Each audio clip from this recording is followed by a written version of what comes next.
And a good Monday morning, Philadelphia. I'm Andrew Salciunas alongside my man, John Kincade. Johnny, happy Victory Monday, man. Yeah, it feels nice. Feels nice. And you're right. It seems like a week since we watched the Eagles play. But you know what? I loved it because I got to sit down and just enjoy football yesterday without the fear or panic of a loss and how that could impact the Eagles moving forward. No, because they started off the season 1-0. They survived the trip, I believe, right? I haven't heard about any everything was fine. Murders in Sao Paulo. No, they survived. So the Eagles go out there. They take care of business against the Green Bay Packers. They start the season off 1-0. Shame on you, every national media member out there. I believe that the Packers are going to win because Jordan Love is Tom Brady and Patrick Mahomes reincarnated. Pump your brakes. Pump your freaking brakes. Why? This is going to be this is host-on-host crime. Please. You were one of the people saying that they were going to lose week one. All summer long. On scheduled release day. No, summer long you were talking about. I have that one as a loss. I said that the Eagles were going to win. My prediction was 31-28. Last week you did. Yeah. All summer long you were giving me the Once I got more information. And the Packers. Once I got more information, John. I never doubted them. Never doubted that they were the better team. The Packers are a nice up and coming story. Everybody fell for Jordan Love 8 weeks. 8 weeks of Jordan Love. And he was the next Aaron Rodgers. Jordan Love is still going to be a good quarterback. Yeah. But is he going to be this? He was terrible Friday night. He was terrible for a lot of that night. And he did get a couple bad drops. Bad drops on his head. But he was terrible. Donovan McNabb would have been killed for that performance that he did. He's skipping balls and throwing balls behind guys.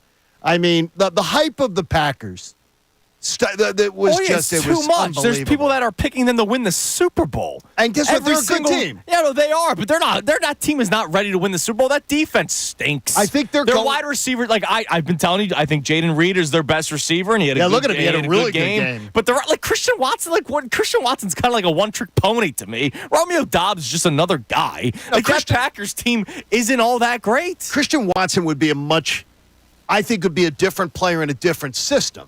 Like, as far as, I think he's going to be counted on for too much there. Maybe. Whereas if he was in another place, even though. Right, if he was a wide receiver 2 or a wide receiver 3. And in this city, we don't need a third wide receiver, it appears. No, because you got Jahan Dotson who got 0 catches. Now, was it last year or the year before? It was the year before, the first year of A.J. Brown, that Devontae Smith had no catches in the opener. And then went off for like 120. It was Devontae. I think it was last year. I think it was the year before. The year they went to Super Bowl. And everybody was questioning, is A.J. Brown going to hurt the impact that Devontae Smith has? I got to tell you, they are a pleasure to watch. And I said it from Friday night, it's a coach's dream. Oh, my God. It's a coach's dream. Imagine being Kellen Moore. You win a game, but you still have tons of stuff to work on. Yep. It's a beautiful day. Absolutely. It's a beautiful day. So we're going to have fun talking about this Eagles game all day long today. Obviously, we want to hear from you on the text line and the phone line at 610-632-0975. Your overall reaction to the Eagles' win over the Packers on Friday night. I'll be throwing questions and different topics as the show goes on because it has been a couple of days since the Eagles played the Packers, so it's not like a typical Monday after an Eagles game where we can just open up the phone lines and talk, right? I'll throw questions, I'll throw topics at you guys as the show continues. But I do want to just kind of rattle some things off to start. Oh, my God, Saquon Barkley. How much fun. Can we just start there?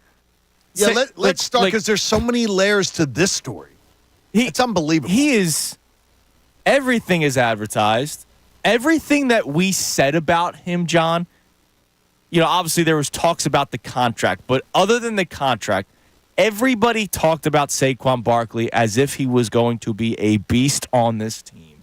And I know the one negative with Saquon Barkley is the potential injury that will happen at some point. He's a guy that misses a couple of weeks every single season. There was 1 year where he missed a majority of it because of a legitimate injury. But, there might be a game or two where Saquon Barkley might be out, but that's also the status of a lot of running backs in the NFL.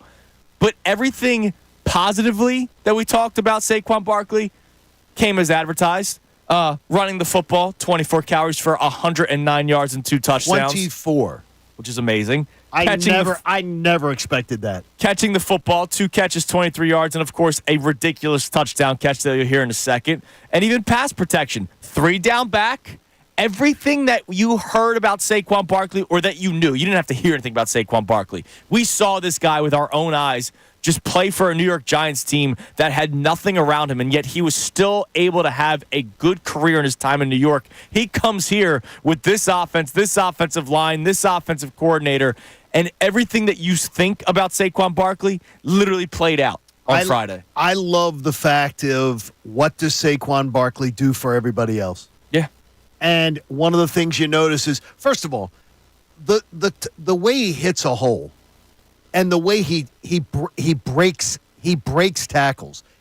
Look, no disrespect, because I am a Kenny Gainwell fan. I consider myself a fan of Gainwell. You're one of one. I think I'm one of one. I like Gainwell. I think he's a lot better than Eagles fans give him credit for. But you see the two of them. It's not even freaking close. Well, you can see what a running back one is. Yeah. And what a difference it makes. Dude, I won't even say Kenny G. Like, I do say this all due respect. You're not saying with DeAndre Swift, because he's a local guy. DeAndre Swift, there's a clear difference. There's a clear difference how about this? When the Bears paid him, I said, as a runner. Right. As a runner. I know DeAndre Swift can do stuff out of the backfield too, catching the football. But when the Bears paid him what he got, my immediate reaction was, holy overpay. Like, there was no way I would have paid DeAndre Swift what the Chicago Bears gave him, because they gave him close to Saquon Barkley money. And Saquon Barkley does a million things more than what DeAndre Swift does. So it's not just the Barkley-Gainwell disparity. Obviously, there's going to be a big one between a elite running back and a backup running back. But DeAndre Swift was supposed to be your lead back last year, and you could just tell the difference there. I tried to go back yesterday and look, because some of the games were boring me, and tried to watch, and I did Saturday too. The one thing I didn't really get a sense of, though, was the blocking. But I think he was being counted on to do so much where he was touching the ball. Yeah. That they kept talking about the difference he's going to make is in blocking, that in pass protection. I didn't see that part of it, but everything else that I saw out of Saquon Barkley was it was awesome. And you highlighted the number 24. I was shocked. I couldn't believe it. Now, the Packers' rushing defense has not been good in years past, and that obviously continued to show on Friday. That was an emphasis from the great Bill Colarulo during the pregame show on Friday about the Packers' rushing defense and how it's struggled over the last couple of years. But you didn't know because of the new system, right? They went from a 3-4 to now 4-3. And it's, Bill Hafley, the new defensive coordinator of the Green Bay Packers, or the head coach at the Boston College back in the day. You're wondering, all right, what is this going to look like? And they have a great defensive tackle. Man, the Eagles' offensive line had great push all day. We're going to talk about, good things and bad things as the show goes on. Mekhi Becton was freaking amazing at right guard. Honestly, Mekhi Becton, and I watched a little Baldy breaking it down. Oh, yeah. Mekhi Becton had a perfect game. Yeah. And not only that, he had an impactful game above it, but he had a perfect game. Yeah, at a new position, and by the way, Lane Johnson didn't. Right. And Mekhi Becton did. Right. And look, Lane Johnson gets a blemish like every once in a while. Yeah, he'll be fine. He'll go 5 games where he won't have anything. Mekhi Becton stepping in like that, I've got to tell you, that was a little shocking to me. Especially when he's been considered a bust and he has to come here on a 1-year deal, new position. I thought there'd be bumps in the road with him. And there may still be down the line. But he had a tough matchup the other night, and he won it. He was amazing. So I want to play this for you. Here was Saquon Barkley's touchdown catch, because it was a ridiculous play by Saquon Barkley. And again, everything is advertised, not just the 24 carries for 109 yards, but also being able to do this out of the backfield. Number 83 in white, Jahan Dotson, the newest Philadelphia Eagle acquired at the end of preseason from Washington. Hurts looking the other way. Lofts it. Barkley, end zone. Makes the grab. Touchdown, Philadelphia. Saquon Barkley, the big splash this offseason for the Eagles, a 3-year deal. And I think it's safe to say Barkley is officially a bird. I mean, it was a ridiculous catch, coming down with the football, being able to keep both feet in bounds. But I also want to highlight the throw.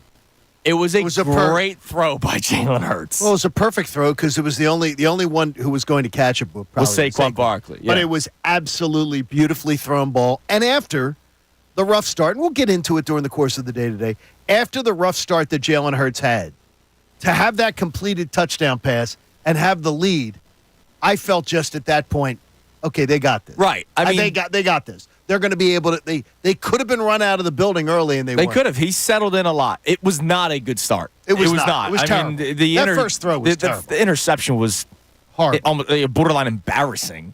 And the fumble, I can't necessarily put on him. There was a communication error between him and Cam Jurgens, which it's on Jurgens. That's going to happen early on. It's the first time the two of them are playing together, because they don't play in the preseason. Yeah, you might want to think about, just a series or two. Just a series or two to get some of the communication down. But I don't want to stick on that preseason thing because the Eagles got the win. But once he did settle in, he was fantastic. Here's another highlight for you. Jalen Hurts and the deep ball to A.J. Brown, which, again, was thrown perfectly, hits A.J. Brown in stride, and A.J. Brown does the rest. 2nd down and 7. Hurts with time. Lofts it over the top. Brown's got it. Here goes A.J. Brown. Blinding speed. Brown. Touchdown. 67 yards. First touchdown of the year for A.J. Brown, his 43rd of his career. And Jair Alexander said to us, he wants more targets. He's getting his wish so far. Yeah, he embarrassed Jair Alexander, who's a good corner, in my opinion. He's a very good corner. I don't know what happened last year with the Packers. It almost looked like they fell out of love with them. They decided to keep him around, and I think he's going to be a good player. Like, they do have some talent on that defensive side of the ball, but A.J. Brown embarrassed him on Friday. 5 catches, 119 yards, obviously 67 of which comes on one play. But, man, A.J. Brown's just going to continue to be a force. You heard me have that realization earlier this summer where I realized A.J. Brown will probably go down as the greatest Eagles wide receiver in the history of the franchise, and we're watching it unfold in front of our own eyes, man. Now, the weird thing is, though, is that to me, and this is going to sound like blasphemy, I think he was the second best wide receiver on the field Friday night. Oh, because of Devontae? I think Devontae Smith made tough catches, critical catches, but again, heading into traffic, but not sort of in traffic. But he takes it right to the tooth of the beast, man. He just doesn't. He has no fear. No. And the two of them together, it's just ridiculous. It's the absolute blessing we have to have those two guys playing for us. It's incredible. And the former first-round pick that they traded for didn't even get a target. Like, it's amazing. But you know what, though? On a couple of the plays, on one of the touchdown passes, he was the decoy, and he was the guy in motion that was disrupting that Packers defense. How about all that? How about watching all the motion and watching the Packers defense look confused? Where the hell was that with 2 creams and 1 sugar last year? With him and Serianni. And look, it's not just Brian Johnson, also Nick Serianni. I said him and Serianni. We talked about this a lot last week. The fact that Nick Serianni literally scoffed at the media or anybody that questioned the lack of pre-snap motion that they had last year, where they ranked dead last, if not dead last, in the bottom 5 of the NFL last year. And it's just something so simple. I was watching a lot of the Sunday night game last night between the Lions and the Rams. Those two teams look like they both could be trouble. Yes. And the amount of times the Sunday night broadcast with Tirico and Collinsworth that they pointed out every time the Rams ran someone in motion. I know that the Rams ended up losing that football game last night. But Matt Stafford, just by using the pre-snap motion, I'm not breaking any news to you guys, he could tell if they were in man or zone. Correct. Right? Did the corner follow the wide receiver, or did they stay where they're at? Oh, he stayed where they're at? That tells me they're in zone coverage. So I know where I can go with the football before I even snap the football because I know where I can find the open spot in the zone. It's freaking preschool. Like, that's not hard, and yet they scoffed at it last year, and then you have Kellen Moore bring that in right away. Oh, man, everything is advertised, as Nick Sirianni would say in press conferences. You had 17 minutes, too, again. You had 17 minutes where they were scoreless to start the year, and then they put up 34. Yeah. That's to me, that's another crazy point. All the miscues, all the 3 turnovers. They put up 34 freaking points on a team that many were picking to go to the Super Bowl. Yeah. And, again, can we finally do with the NFL? Stop putting turf on top of soccer fields. We're going to get to that. God, Trust it was me. horrible. We're going to get to that. One of the big things that I want to point out from Kellen Moore, one of the concerns that people have of him is that time of possession, disparity. I do. That's my biggest concern with him. That last drive Was beauty. was a masterclass. Oh, it was awesome. 19 plays, 62 yards. They don't score a touchdown. They get 3 points out of it and still ran off 7 minutes and 25 seconds of that game clock. As much as we're going to throw bouquets about that series, which was a thing of beauty. Yeah. A 7-minute drive? The possession before that, where Jalen Hurts throws the interception in the end zone. You have first and goal. No, not first and goal. You are 1st and 10. 1st and 10 at the 11. Inside the 15-yard line. And you're not just running. Why are you not running Saquon Barkley?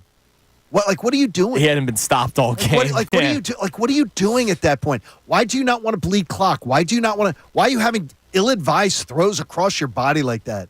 That's the weird thing. But that 7-minute drive, man, that reminded me of 22. Yeah. In 22, there were probably 6 or 7 games where we saw that happen. Yeah. Where they just played keep away. And if you're sitting there on the Packers sideline, the offense, you're just looking at the clock tick down. You're going, oh, man, so how much time are we going to have to try to figure this out? So a great day for the Eagles offense, especially once Jalen Hurts settled in, except for that last interception that you talked about. But how about a little love for the defense too, man? Because I know it wasn't perfect. It's not going to be perfect. No, it's not. Like, we know that the Eagles defense is not going to be perfect. And that's why you saw Jordan Love, even though he had his own mistakes, he only had a completion percentage of 50%. He was not good. Still threw for 260 yards. Jaden Reed was just wide open at times. The things that he was able to do once the ball was in his hands. Lack of tackling still happened at times. But then there was also some positives. Quinyon Mitchell didn't look like the moment was too big for him. Honestly, did anybody who watched that game, did you really even notice much, except they went after Mitchell very first series? Yeah, and he had a couple pass breakups. He did a great job. But, I mean, for the most part, it was a quiet night for Quinyon Mitchell, and he was solid as hell. And then it was even more quiet for Darius Slay because they didn't even look his way, because Darius Slay is still a good and respected cornerback in the NFL and has been. He has been fantastic since the day they got him. He has been a great cornerback in Philadelphia. But, man, I got to give a lot of credit. Zach Bond, man. We knew nothing about Zach Bond. Nothing. And I think that the idea was we're thinking he was just a spare part. This is a Vic Fangio pick. This is a guy that Vic Fangio personally wanted. Clearly from the beginning. And I have no idea I don't know how Vic Fangio knew that this guy was going to potentially be able to contribute. And at a new position. It's one game. At a new position. It's one game. But I'll tell you this. That was so much fun. And I was talking with Clay Harbor on social media, and he said, he reminds me of T.J. Edwards. I saw that a lot, yeah. And I said to Clay, and I went, I never saw T.J. Edwards play a game that was that impactful in his Eagles career.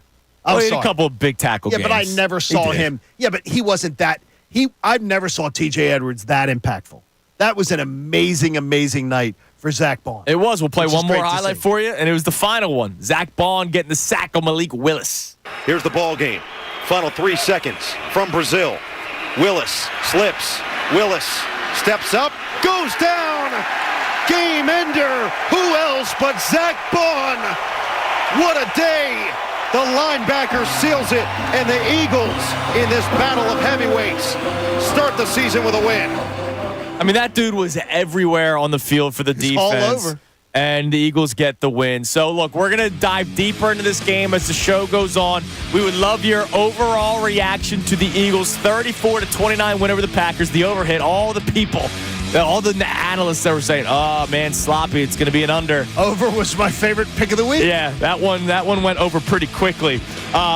We want your reaction, 610-632-0975. You can text in and you can call in the show, and we'll get to you.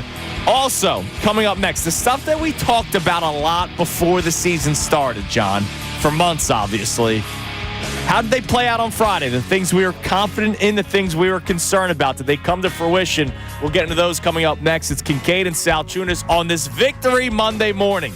Right here, 97.5 The Fanatic.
31 on Kincade and Salciunas on this Monday morning, a victory Monday morning, Johnny. It feels fantastic. It really does, though. You started with this today. Yeah. It seems like the game was played a week ago. It feels weird. It really does. It doesn't have the same hit today. Well, because we are used to Almost reacting the next automatically day, Yes. right? If it's a Thursday night, we react on Friday. We get the chance to react. If it's a Sunday, we obviously react Monday. If it's a Monday night, we react Tuesday. The fact that it's Friday, it's like I woke up Saturday morning going, wait, am I not going to work today? I love the fact. What do I do today? I loved the fact, though, that as you said it, there is nothing better than yesterday.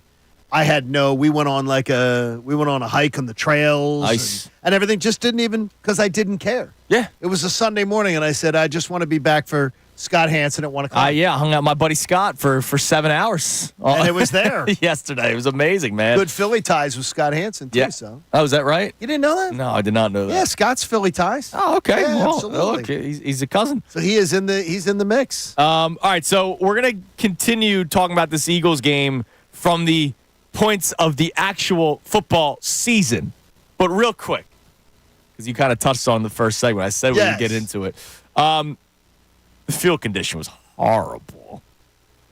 Horrible. Like, is the NFL ever embarrassed, or do they just go, well, you're going to watch, you're going to pay us money, we're going to have people fly from the United States, either Philadelphia or Green Bay, Wisconsin, to Sao Paulo to watch their favorite teams play. We could put a game in Antarctica, and we will get a sellout crowd. There might be some Penguins there, but we are going to get a sellout crowd if we build a stadium in Antarctica and say, hey, come watch us play. Like, it was embarrassing, but I don't think they care, man. It's obvious they don't care, as Roger Goodell was sitting there, like, smirking on the TV, like he thought it was a good product. It was a sucky product. The field sucked. You put people at risk constantly, your star players in the first game of the year, and then you put that half-assed broadcast out there. Yeah, it was pretty bad. Horrible. That broadcast was horrible. It was pretty bad. They didn't even have, I watched Sunday Night Football last night. Sunday Night Football has all of these great graphics and super replays and everything like that. It's as if they were working on an old Nintendo box to bring you that broadcast with two college football broadcasters. That was a waste of our time on Friday night. I mean, it was ugly. And, that was ugly. And the field conditions, I can't even say would this ever happen, but has this ever happened before? We know it. It literally happened in a freaking Super Bowl for the Eagles a couple of years ago. They were skating around. Both teams were skating around. That's why, I was wondering, is Bryce Huff bad, or is Bryce Huff not being able to get traction on the field? You know what I mean? Like, it's hard. Every player played in the conditions, so that's one thing. But I will give Matt LaFleur credit. Matt LaFleur, they came up to him, afterwards in his press conference and said, well, what about those field conditions? And he said, last time I looked, both teams played on that field. No, of course. I don't want to hear about it. No, I'm not saying for the Eagles' sake. I'm saying for both teams. That's embarrassing. No, I mean, I'm just saying it's because Eagle fans still harp on the field in the Super Bowl, and I saw the Chiefs somehow handled it, and I saw the Eagles not be able to handle it. Well, you should harp on it. It's flat out stupid, and it shouldn't surprise anybody because this league doesn't care. They've done it before. I saw it coming a mile away. With Andrew as my witness, I asked Tim McManus on the pregame show about the field surface because I was nervous. Anytime the NFL tries something weird like this, they don't they don't cross their T's and dot their I's. Right. It's just flat out stupid. Okay. And we're dumb because we're just going to consume it anyway, and we'll be over it tomorrow. That's why they don't care, right? Yeah. Exactly. They don't care. Can I ask, though, is there something about the Eagles that we can't figure out in advance when they have the walkthrough on Friday, they warm up on Friday night, that we can't figure out as a team what spikes they should be wearing? Well, the field condition, because we heard about, the humidity and everything. Okay. I imagine it changes from day to day depending on depending on the time of day. It doesn't change from warm-up to the game. No, but, it's not the same thing. You're also not going 100% of your speed from warm-up to... No, I got it. Like Saquon Barkley, the first play from line of scrimmage where he slipped. He wasn't going to go at that full burst in warm-ups. You know what I mean? No, I like got he's it. going to conserve his energy for the game, and then the first play slips. We seem to have a real problem figuring it out. Either way, John, it shouldn't even be I agree with science. Like the field conditions should just be good. It's the NFL. MetLife should just be good, right? Whatever international game they pick, they should make sure the field conditions are just good. The Super Bowl field conditions should just be good. It's a game. It shouldn't even be a talking point. And again, with Mr. Lurie, thank you for building your sport. The Eagles do not have to go overseas. The Eagles do not have to travel overseas. You've done it twice. You've done it twice. You've done your turn. Let everybody else catch up to twice at least before you go to 3. Well, now hold your horses there. The Eagles are 2-0 internationally. That's fine. So maybe we should just keep on doing it. let's not. I don't know. No, Now- I'm tired of it. Now, it's one thing for us to say, here's Jalen Hurts after the game on Friday talking about the field conditions himself. I mean, y'all saw out there that it was kind of rough to get traction. Definitely challenging on that field. It's not the type of field we're used to playing on. We've had that type of field before. But, you know, they had to play on it as well. And so, you know, I'm just happy that we found a way to get, you know, to figure it out as a team and, you know, overcome it. Well, he points it out. It was rough playing on it that was kind rough. of field. And, you know. it was rough. And there were some things that, like, it's funny is I can't consider, how did Zach Baun have a great game and Bryce Huff, I don't even know if he made the trip. Maybe Zach Baun likes playing on that kind of a I don't field. know. Who I knows? think it was, you know, so as far as that, the NFL should be ashamed of themselves. Yeah, they should. You don't need to be playing a game in Brazil. You Right. don't. There's no reason for it. Yeah, and the thing with the Zach Baun versus Bryce Huff question, like Bryce Huff's trying to turn the edge. It's a whole lot of like leverage there needed. Zach Baun is straight line downhill coming after guys, which you don't have to cut as much. So Right. I don't know. Different positions are affected different ways. Different players may work with it differently depending on what moves they use to get after the quarterback. Bottom line is, It shouldn't even be a conversation. If the Bottom NBA line had like is- Christmas Day and the court just had holes in it? Right. Could you imagine if the NHL had the Stanley Cup Finals or a big game and the ice just sucked? Well, wait a minute. The NHL has had this problem with some of their outdoor stadiums. Right, and that's dumb on their Yeah, part. exactly. So it happens. Like it doesn't. You don't have to make the sport. Like I'm going to watch the sport. Just put like they could play on concrete. Well, they kind of did that at the Vet for many years. Right. We're going to still watch the sport, but like it shouldn't be this. Oh man, let's try to make this game in Brazil. Maybe we'll get more eyes. No, you're going to get the same amount of eyes on a Friday night, no matter where it's at. So why not put the players that people are coming to see in a good position, in a good safety position? Jenny and Mark, two of our listeners, real good people out in Chester County, sent along a note to me on Sunday as they were getting ready to come home, saying how much fun they had in Sao Paulo going to the Eagles game. Mm-hmm. But he travels to Brazil on business to Rio a lot. He said he had never been to Sao Paulo. Okay. So he goes often. He said, this was my 7th trip to Brazil. He said, traveling to Sao Paulo is a completely different experience. I think if the NFL had the game in Rio, it would have made sense. Having it there to him didn't make sense as far as that. They had a great time hanging with other Eagles fans. He said, but it is not the Brazil experience that he has when he goes. Okay. His wife has joined him for 2 previous business trips, and she's laid by the pool or gone to the beach while he's done some work. And he said they had a great time hanging out with the Eagles fans, and the Eagles fans took over, as he says, took over. Yeah. But it was clear that having it there didn't make sense to him. Right. He said they should have had it in. He should have had it in Rio. Well, yeah, but everyone got in and out safe and survived. Won the game. Yep. And they got the win. They're 1-0. So here's what I want to do. Coming up next, I want to dive into this with the 3 of us, but this is something that I want people to respond to on our text line or the phone line at 610-632-0975. Again, today's our first chance on the air to react to this game that happened Friday, and I told you I'd be throwing you questions and different topics as the show goes on. I just wanted to focus on kind of a reaction because it was our first chance to do it. But we made a lot of this Eagles team for months in the offseason. We had to. It's our jobs, right? Sure. We have to give opinions. We have to make predictions. So the things that we focused on a lot during the preseason, during OTAs, during training camp, hell, during the offseason, what the Eagles should do with some of the players. Should they sign this guy, trade for this person, draft here, draft there? What did it look like in week 1? Our concerns that we had for this football team, how did they play out in week one? The things that we were excited about for this football team, how did it play out in week one? It could be an individual player. It could be an offensive coordinator. It could be a defensive coordinator. The things that we highlighted a lot during this offseason before their first game action. Let's react to it, see how it actually played out in week one. You can text and you can call in 610-632-0975. And, of course, we have to talk about Jalen Hurts because he was probably talked about the most during this offseason. Your thoughts on how he played in week one. We'll dive into that as well. Coming up next, it is Kincade and Salciunas on a Victory Monday morning. Oh, man, does that feel good to say? Right here, 97.5 The Fanatic.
driving on Kincade Salciunas, 97.5 The Fanatic on a Victory Monday morning. Now we got to wait a whole week still till the next game because the Eagles play Monday night against the Falcons. I don't want to get ahead of myself. No, don't get ahead. But I'm looking forward to it. I'm about to say 2-0. I'm looking forward to it. Hey, look, expect a much better Falcons team to arrive next T.J. week. Watt's a freak and was getting to Kirk Cousins, it seemed like, every single snap yesterday. That guy's so dominant. Their offensive line was terrible, but it'll be a good acid test for us because we're going to see if that Eagles pass rush is anemic, because yesterday showed a team with a really, really good pass rush got after them all the time. So, what time's the game? 8:15 next Monday. It's Kirk Cousins? Yes. 2-0. Oh, okay, yeah, that's a good point. Now, speaking of the pass rush, so one of the things I want to do as the show continues is discuss it amongst us, but also with the audience at 610-632-0975. Out of all the things we talked about during the offseason, and boy, were they a lot of them, right? We had to. We had a long time since the Eagles' collapse officially ended against the Tampa Bay Buccaneers in the playoff game. There's a million things to talk about in terms of getting better and how can you get back to that Super Bowl team we saw 2 years ago. And there were things we were confident about going into the season. There were things that we were not so confident about going into the season. And, John, the pass rush, as you know, was the thing that I was least confident in going into the season. It was my biggest concern. I know that linebacker play might not be great, but you can mask that by having a good pass rush. And I did not see that in week one. Bryce Huff, it's not that I'm calling him a bust. It's not that I didn't like the signing. I just didn't know. I don't know who he is. I talk about Josh Sweat a lot and how I think Josh Sweat benefited 2 years ago from playing on that defensive line that the Eagles had that had a historic amount of sacks, right? Yes. 70 sacks that season. And I believe Josh Sweat's double-digit total that he had was more so because of the players that he played with and not necessarily he himself. You could probably say the same thing if you're a Jets fan about Bryce Huff, because Bryce Huff had double-digit sacks last season, but also played on a ridiculously good defense in New York. And as I told you, I had concerns because Bryce Huff had a lot of garbage time sacks. Correct. You did say that from the second they signed him. You said that the garbage time sack, which bothers me. So the pass rush was once again not good. I still think though is that, and watching it again on Saturday, there were plenty of times where it is, and I don't know how. I honestly, I've been doing this forever, and I still don't know how exactly someone decides what is a quarterback hurry and right. Because I'm telling you this, they still disrupted Jordan Love a lot. They disrupted him. They caused him to misfire on balls, maybe throw something off a little earlier than he wanted to. So it wasn't like they weren't a factor at all. Right. But I expect impactful defense. And that wasn't impactful. No, you didn't get it. I mean, you got a few sacks, which is great. But I want an impactful defense. And look, they were fortunate. The team as a whole, like this is probably something that's going to go under the radar because the Eagles won. And the point of doing this is trying to turn every stone, right? Not leaving any stone left unturned. The fact that the Packers came away with just 2 field goals in the first quarter was very much like Eagles-Niners last year. If the Eagles are up 14-0 or if they're up 10-0, could be a totally different football game. I think they lose. The Eagles, and look, credit to the Eagles defense for hunkering down after the turnover and the bad starts to the offense. Credit the Eagles defense for hunkering down, only allowing those 2 field goals in the first quarter instead of it being 2 touchdowns, because who knows how that game plays out. Well, the one difference is, and it goes back to that San Fran game, if the Eagles are up 14-0 in that San Francisco game, or even 10-0 last year, so do the same thing with the Packers on Friday night. What do? You dial up the heat. Right. Because you know they're passing. If you're down 14-0, you know there's going to be a ton of passing. Right, absolutely. And then you're dialing up the pass rush, and you're creating an aggression, and you're doing those things. I think that because it was 6-0, the Packers were still playing rather soft on. I don't want to say prevent defense because that's disrespectful, no, but they were certainly not dialing up. They couldn't pin their ears back and try to make Jalen Hurts' life miserable. You can't. Right. You can't. How can you against this team? With all that time, even if it was 14-0. It could be 70-0. Right. You can't blitz this team like that. And Connor, I wonder about that because I talked with Brendan Gunn on Saturday morning here in The Fanatic. The Hurts was, again, fantastic throwing the football against the blitz. Yep. And honestly, it's like the only thing I take away from the game that he was really good at. Like that was like where I go, wow, that was great. But to me, I don't know how teams are going to blitz this team. I don't think you can. I think there's too many weapons. Yeah. It's kind of like San Francisco last year. It's hard to blitz against a team where you can find a hot route, and it's not a hot route to like some role player. It's a hot route to A.J. Brown, Devontae Smith, Dallas Goedert, or Saquon Barkley. So what's something for you, John, that we talked a lot about during the offseason that either played out well on Friday or didn't play out so well on Friday? Again, for me, it was the pass rush. I talked a lot about the pass rush and how I was concerned about it, and I didn't see it really play all that well on Friday, but at least they got the win. What was something for you? Mine's a similar story, but is more overreaching. It's the Vic Fangio effect. Is that they have an adult in the room. Yes. And that game could have come unglued because of the offense. Yeah. The offense put Green Bay on 2 short fields. The terrible interception by Jalen Hurts. The snap, which was bad by Jurgens. Sam Jurgens, but Cam Jurgens. But it was those were terrible. Vic Fangio's defense looked immediately competent. Yes. They didn't look great, but they looked competent. Well, you know how they look, John? Exactly how we kind of been talking about them the last couple of weeks. A defense that's probably not going to be great the first couple of weeks of the season. Correct. But a defense that has upside. Yes. Right? Last year, when Nicholas Moreau had a bad game, it's because Nicholas Moreau was a bad linebacker.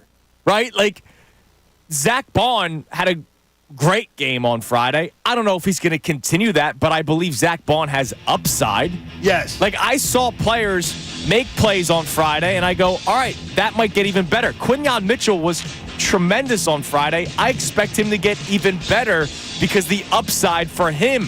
And I think that's something that we should be excited about, and I think a lot of it has to do with your point, the Vic Fangio-led defense now. They looked competent. Absolutely. All right, coming up next, we'll get to your text messages. We want to hear from you at 610-632-0975. I'll also tell you about a new way you can get in touch with us that we started on Friday, our post-game line. So you'll hear some calls from our post-game line as the show continues, and we'll highlight more players that we played well and players that didn't play so well. Jalen Hurts is a tale of two halves. Let's talk about the first half first because it wasn't great. It's Kincade and Salciunas, 97.5 The Fanatic.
Ty the Fanatic on this Victory Monday morning. Coming up this segment, we are going to play you audio from Saquon Barkley that you do not want to miss. It may have moved when I heard it. You're very excited about Saquon. As you should be. What he said after a game, and I'll just say this. After a game in which he ran for 109 yards, scored 2 touchdowns on the ground, and scored 1 touchdown in the air on a ridiculous throw by Jalen Hurts, ridiculously good, and a great catch by Saquon Barkley. What you're going to hear coming up this segment, maybe in about 5 or 6 minutes, you're going to go, oh, my God, Andrew's right. It did move. All right. I'm very excited for it. You are very excited. All right, so something that we're going to be doing this season, and I'm excited for this, and I'm excited for you guys to be a part of it. I'm hoping for it to grow more and more as the season goes on. We have a new post-game line. It's the Kincade and Salciunas post-game line. Okay. And it's a chance for you to call in right after the Eagles game ends, whether it's a win or a loss, hopefully more wins than losses, and I'm glad that we get to start this with a win. You get to call in and give a 30 to 60-second reaction to the game. And the phone number is 610-771-9759. I know we all tweeted it out. Put that phone number at some point in your contact list, or just check out our Twitter handles after games come to an end so you can see the phone number. You can leave a reaction. Again, the number 610-771-9759. But it's something that we're going to play throughout the show, right? Because I know that not everybody can wait on hold for a while. I know that not everybody can text in while they're driving in, right? Texting and driving. You don't necessarily want to do that. So it's a chance for you to also give immediate reaction because this game took place on Friday, right? So we're doing a show as if the game happened yesterday. And I know there's probably some of you that aren't going to call in with the same fervor as you would right after the game ended 3 days later. So here's your first chance. Here's our first message that we're going to listen to coming in from the Kincade and Salciunas post-game line on Friday night. Dear New York Giants, thank you for Saquon Barkley. With love, the Eagles. Go Birds! That's perfect. That's perfect. That's all I needed. That's all I needed. Thank you, New York, for Saquon Barkley. Yeah, thank him for him. I mean, dude, I don't understand what that franchise is doing. I get not wanting to pay a running back because I had my own concerns for it. I've never been a fan of paying a running back, and I wouldn't do it.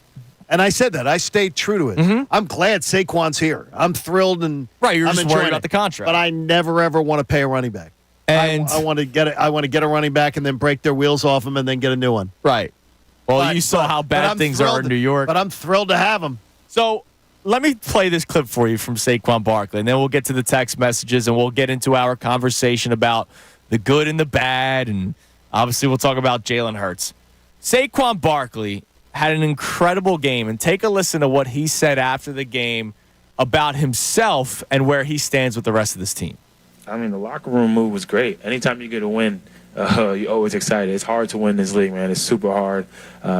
Some people don't truly understand that. So the locker room was great, and the message I would give to the fans is everyone in Brazil, thank you guys so much. The culture here, everything about it was beautiful. We had a blast. I came out here before on my own, so I came out for Carnival, so I got to dive into the culture a little bit more and got to go out and party and do I think it's called funk. That's what I'm saying, right? Funk. So I got to funk and do, have my little dance or try my best dance version to it. But it was awesome. The national anthem, obviously, I love my country, but when it was your guys' national anthem, I got chills. I never really seen anything like it. So it was an honor to be a part of it. Thank you guys so much for having us.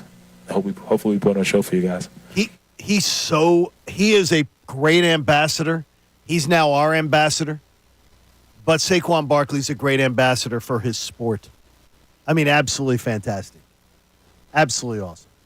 Yes, it is absolutely awesome. So I was still excited about that clip, but it's not necessarily the right one that I wanted to play, even though it's labeled as such. Basically, we'll try to effort it. Saquon Barkley, bottom line, and one of the answers in the press conference that he had after the game was that he himself realized, John, that he's not even the top 3 worry on a scouting report with this team. Now, I would be, if I was a defensive coordinator, worried about Saquon Barkley, but he's trying to stay humble. and he basically said that he shouldn't even be a top 3 worry for opposing teams. He's out of his mind. And Saquon, you're out of your mind because we saw the effect already that he has on everybody else on that offense. We saw windows that Jalen Hurts had to throw into to his star wide receivers, windows that I think are created because of the fact that he got Saquon Barkley. And early on in that game, when the offense wasn't going anywhere, who was getting opportunities? Saquon Barkley. No, Dallas Goedert, yeah. And I was waiting because I almost texted you. I don't like texting during games much. But I go, right off the bat, he's hitting safety valves. He's hitting third check down, Dallas Goedert. Third check down, Dallas Goedert. Right. And to me, that's the Saquon Barkley effect. Without Saquon, this offense would move much. It would still be a really good offense. It would be a great offense, yeah. But it's elite with Saquon Barkley. He's a difference maker. All right, so you mentioned the checkdowns. I am happy that I saw that from Jalen Hurts, which is something that we did not see at all last year, and I believe that was an emphasis from the coaching staff this offseason to work on that. And, oh, by the way, not just an emphasis for Jalen Hurts. It is an emphasis in a Kellen Moore offense, as you have pointed out multiple times, that he does utilize running backs in the passing game. He does utilize tight ends in the passing game, and it might not necessarily just be routes designed for them, but for the check down. And Kellen Moore coached Jalen Hurts into being able to use those check downs. Jalen Hurts, let's talk about him. He wasn't perfect. That's an understatement. I don't think he was horrible. I think he's kind of who I told you I believe he is. Would you say, if you graded that performance, was that any better than a C? I was going to go C+ to be nice. Maybe okay, B-. then you're an easier grader. My students would wish that you taught my class. Okay. I would say that was a C performance. Again, not terrible, but he put his team in a terrible position to start the game. Yeah. That is inexcusable. And dumb. It was a horrible and interception. Both interceptions were horrendous. Yeah. Horrendous decision making. And to me, I expect Jalen Hurts with all his, and I'm going to say this, you can call it confidence. You can call it smugness. You can look at it both ways because he sort of has that air about him. For that to be your decision-making, and we're now in year 4 as a starter, that's completely unacceptable. And I'm not saying that he's going to do it this weekend too, this Monday night coming up. I'm not saying it's going to be a trend. But I'll tell you this much. I expect a hell of a lot more after an off season that you wouldn't be making those decisions. Well, and one of my biggest problems is 2 more interceptions, right? The fumble I'm not going to blame him for because that was miscommunication between him and Cam Jurgens, right? But it's 2 more interceptions. And last year he had the second most interceptions in the NFL, and I wanted that to be cut down. That was the thing that I needed to see most out of Jalen Hurts this year was for turnovers to cut down, and it was 2 bad interceptions. Like, it's not like he threw one up. It was a 3rd and long. You know, the interception's just as good as a punt. It wasn't one of those. No, it was 2 bad interceptions. And it could be the new offensive coordinator, right? Everyone's trying to tell us to be patient with the offense. It could be the fact that he does have new weapons in Saquon Barkley and Jahan Dotson. I don't know. That nobody misran a route. No. Nobody did anything that they weren't supposed to do. And by the way, on like the second interception, there were other options that he passed on. Yeah. And he's throwing across his body and in crowded territory. I don't get it. Look, you know how I feel about him. I think Jalen Hurts is a top 10 quarterback, lower half of the top 10, and I think he's a guy that played over his head in 2022, but I don't think he'll be where he was last year or in 2021. I think he's going to be somewhere in the middle.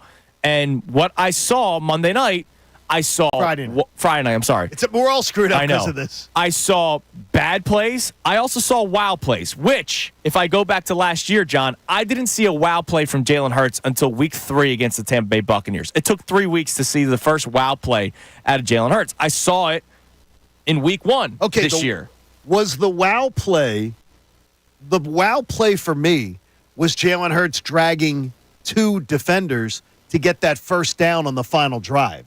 Yeah, there were multiple. It was that. It was the throw to Saquon. It was the throw to A.J. Brown was perfectly thrown. I think the ball to A.J. Brown, I think that 20 quarterbacks in the NFL make that throw.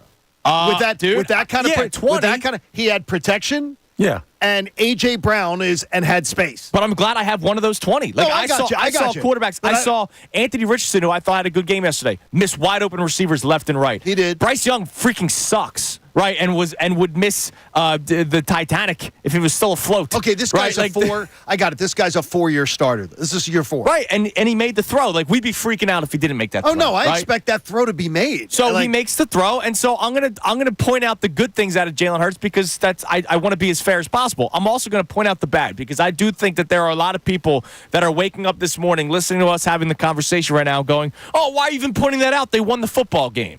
No, I think there's more people saying, why the hell have these guys not talked enough about Jalen Hurts not being good on Friday night? I think that's my guess. 75 in favor of people who think Jalen Hurts had a bad game and we need to talk about this. I think he had a bad game. All right, then what do we have on the text line about it? You could text the show or you can call in at 610-632-0975. I thought his second half was much better. I don't think he had a great first half. I think he kind of played the way I kind of think he plays. I think he makes some great plays. I think he makes some bad plays. Were you expecting, honestly, though, that wasn't the game I expected. I expected a much cleaner game than that. Well, yeah, especially against a Packers defense like that. What are they saying, Connor? So we have a text here, no name on this one. What you should focus on during today's show is how they have talent at almost every position except for the quarterback. They won that game. This is how people are feeling. They won that game in spite of him. Jalen Hurts is not a great quarterback. End of story. That's ridiculous. Look, if somebody wants to look at the body of work from the last 12 months of Jalen Hurts, you can absolutely say he's not a great quarterback. And you're not lying. He's not a great quarterback. He's not great. If you're throwing 4,500 yards. I think he's going to still have I'm telling you he's going to have his best year ever. Okay. And I still believe that. He's not a great quarterback. When I say great quarterback, I think Tom Brady's. I think the top of your profession. I think great gets thrown around too much. There's not 7 great quarterbacks in the NFL. Great gets thrown around too much. I think he's a good quarterback to a very good quarterback. Very good was 22. Good quarterback was last year. 22, I thought he was more than very good. I thought he was great in 2022. I thought he had a really, really good But I year. never thought, John, we've done 120 some odd shows now at this point. I never thought he'd get back to it. Like, it's not like. No, I know you don't. I'm not saying anything revisionist history on this Monday because he didn't play so great. I've kind of been saying that. I said that last year coming off of the 2022 season. I think they played the hardest team on their schedule in the NFC last night. Now, after seeing Dallas yesterday, I'll go, okay, maybe it'll be Dallas. But honestly, you checked one of the boxes off. Your NFC schedule's not brutal. No. And to me, he's going to have games where Jalen Hurts is going to mop up against really bad opponents. Yeah, you would and put up some numbers. So. I would hope so. I still think he's going to make some mistakes. I thought he was going to cut down on those mistakes, and clearly in week 1 you saw right away he did not. Stupid mistakes. They were bad. They were stupid mistakes. But here's my thing. So a 4-year starter shouldn't do those throws. I hear that text, and I almost. Read the text one more time, Connor. I'm sorry if you deleted it. Do you still? Yeah, I did. Hang on, let me find it. No. All right. It was. He said the Eagles have all this great talent on offense except a quarterback. The way I heard that text was, we're a quarterback away. Okay, and they're not. Let me put it this way to you, and I agree more with the texter than with you on this one. And I'm going to just try to put it this way. Maybe the texter will be okay if I did it this way. Is Jalen Hurts in the quarterback club what A.J. Brown is in the wide receiver club? No. Is Jalen Hurts in the quarterback club what Saquon Barkley is in the running back club? No. So he's not great. Okay. He's just he needs to he has such is the Eagles offensive line in the O-line club what Jalen Hurts is in the quarterback club.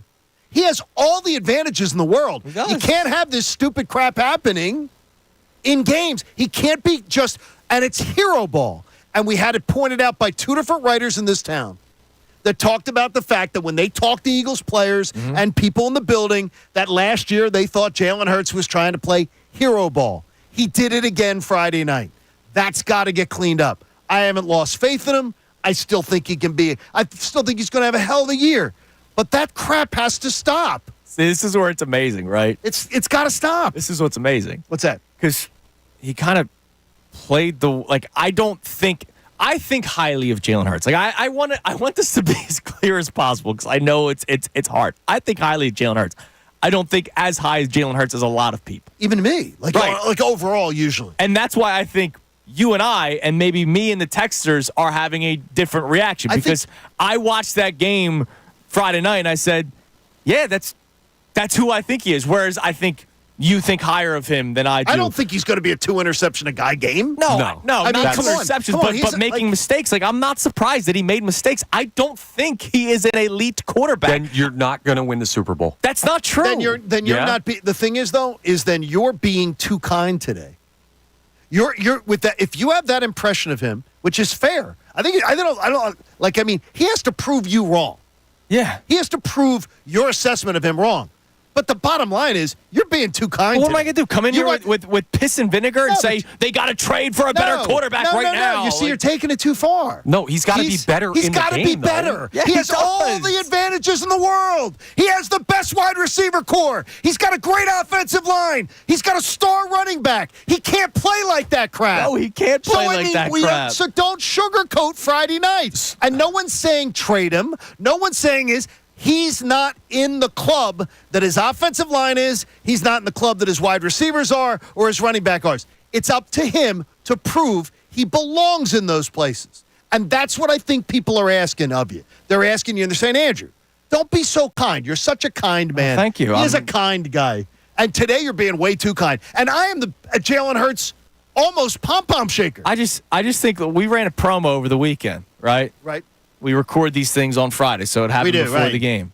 And you said there will be some reacting and some overreacting.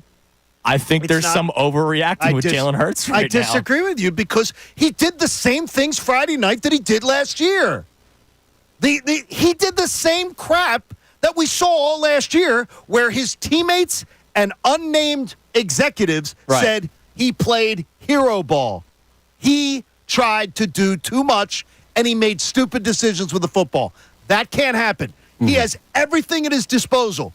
He can't be stupid. I'm curious. Connor, I want to get your thoughts on how Jalen Hurts played and how you, how you're feeling about him. Yeah, he needs to be better. Like, here's my thing. To win the Super Bowl in the National Football League, you need elite-level quarterback play.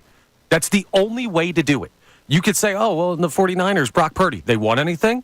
They went. Do we want to go or do we want to win? Because you know who's waiting on the other side of the bracket? It's Patrick Mahomes or it's Joe Burrow. And I know the Bengals stunk. It's Josh Allen. It's Lamar Jackson. It's guys that are elite-level quarterbacks when they're at their best. And you're not going to get there with 3 turnovers to 1. You're not going to get there with 2 bad interceptions. You're not going to get there by just being average. I don't think Jalen Hurts is bad. I don't think he had a bad game. I thought he had an okay game, and he can't be okay if this team wants to win everything they want to. What I will say, though, is in 2022, in Week 1, against the Lions, I remember being on postgame on these very airwaves, and I said a lot of what we're saying today. That Jalen Hurts in 2022 in the opener was the same quarterback or looked like the same quarterback from 2021. He didn't do much different. He wasn't making the great reads. He wasn't being as quick with the football. And then he went on to have an amazing year. So it's not that I think, oh, well, he stinks. The season's over. This is the guy he is. But I'm also not going to sit here and say that what he did Friday night in Brazil is acceptable if this team is going to reach their ceiling. See, now there's a reason why I wanted to get Connor's thoughts on this. Why is that? He doesn't sound like he's very patient now, is he? No. But the thing is, because I thought we were supposed to be patient with the Eagles' offense. No, you seem to be upset after Week 1. Not the Eagles' offense with one man. Well, it's not the Eagles' offense. He's the biggest part of the offense. He is the quarterback, and he has all those advantages. He's got to use them, and he's got to stop with the nonsense. Man, it is good to be back in football season, baby. All right, coming up next, speaking of Jalen Hurts, he did get a great grade at doing something specific, which is actually going to be pretty important as this season continues. But, man, maybe Jalen Hurts stunk on Friday night based on how some of the people are reacting. We'll get to more of these text messages coming up next because Connor's letting me know that there are tons of Jalen Hurts texts coming in. So we'll get to those coming up next. You can text in, call in 610-632-0975. But there is something that Jalen Hurts did very well at, and it was even better than I thought he did. It's Kincade and Salciunas on this Victory Monday morning right here, 97.5 The Fanatic.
Victory Monday morning, and man, I must be on an island when it comes to this Jalen Hurts game. I don't think he played great. I'm just not as fiery, I'll say. I'm not going to say freaking out, but as fiery as you are, John, and as Connor is, and apparently a lot of our texters are, and we'll get back to the text line in a second. But there is something that I do want to point out that he did very well at, and it was better than I even thought he did. What was that? He was great against the blitz. Oh, he's fantastic against the blitz. And remember, it's his job now to call out blitz protection. Now, Connor, you were with me. We watched the game together Friday night. His first couple drives, I don't think he did a good job at it at all. And then he settled in to the point where Jason Kelce on social media was talking about how he did a great job at it. ESPN.com, they did a big article on every single team from their week one. And they had a couple of topics that they got into with the Eagles. Like one of them was buying or selling linebacker Zach Bond's breakout performance. One of them was, is this what we should expect from Saquon Barkley moving forward? But the one that I want to highlight here is the eye-popping advanced stat. And here's what they wrote. Jalen Hurts and the Eagles struggled against the blitz last season, but Friday's performance offered promise that things could be turning around. Hurts was 6 of 8 for 91 yards and a touchdown against the blitz, while also scrambling once for 8 yards and a first down. With center Jason Kelce retired, Hurts has assumed more of the protection responsibilities. He passed his first test. 6 of 8 for 91 yards, and also that 8-yard scamper was better than I even thought it was. Like, reading these things and getting the information after the game, there's a reason why we do this, right? But I thought he was okay against the blitz. He was even better than I thought he was. No, because honestly, when I'm watching a game, I think I can tell when they're being blitzed, but sometimes you're not going, well, that's 3 consecutive passes he's complete against the blitz. But he was fantastic in that. Yeah, he was. Did a great job. I thought he was antsy jumping out of the pocket too early, though. Again, he has the happy feet. He does. He's got one of the best offensive lines in football, and he's got happy feet. Again, these are things I don't expect to see of a year 4 start. Yeah, but I didn't notice that one as much because it didn't lead to me, the bad decisions came not so much from giving up on a play too early. It was more hero ball of throwing decisions that he should not be made. Like when he does get out of the pocket, I do think he's really good in some of those plays because of his athleticism. So that doesn't kill me as much. Okay. Right. So give us some of the texts that people are having sent in about Jalen Hurts. We'll get some calls as well. It's the same phone number. The text line, the phone line, it's 610-632-0975. Reaction to Jalen Hurts' first game. I'm not as fiery today as the wonderful people that I'm working with. And the first text that we got basically made it seem like they're a quarterback away. At least that's how I got out of it. That to me is crazy. What do we have on the text line, Connor? All right, first-time texter here, no name on this one, but they say Jalen Hurts' 2 interceptions could easily have been 4. He had a couple really bad throws that were luckily defended by his wide receivers. He needs to be better. Yeah, he does. And he does.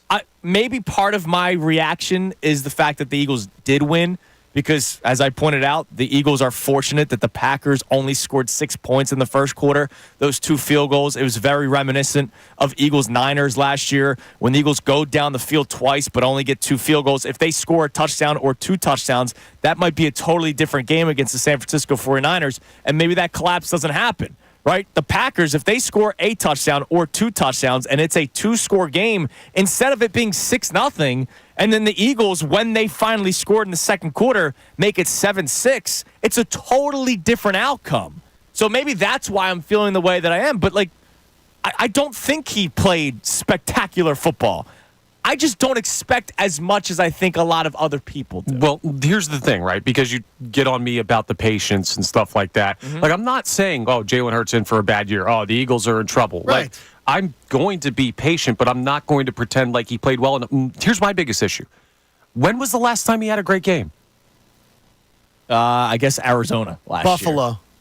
Oh, Arizona, he was very good. It's just the Eagles' defense was so bad that James Conner ran for 7,000 yards. Okay, so Arizona was dreck. Yeah. Buffalo, he was good.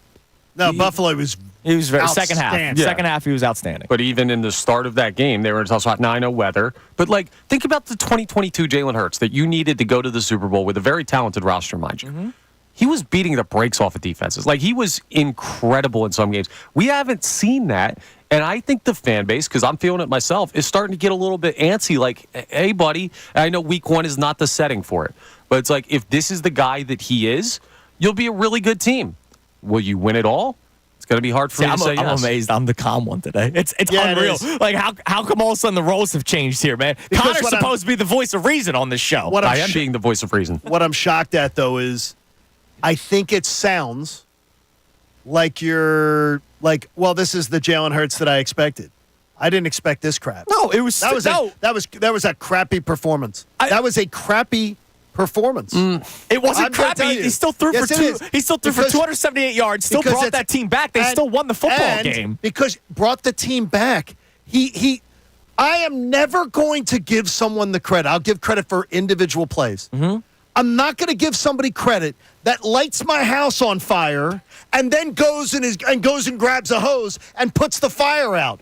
Wow, what bravery. Thank you for putting the fire out. But what room did he put on fire? Because here's the thing, they still won the game. They're 1-0. I understand that. His performance in that game, his decision-making could have sunk them in the first quarter of the opening game. They got damn lucky that it didn't. Well, also, that they had Vic Fangio there, and he was able to dial up a defense that was confusing the hell out of Jordan Love. Well, let's face it, it was really only one decision in the first quarter. We can't blame him for the fumble. It was miscommunication. Yeah, but it didn't look good otherwise.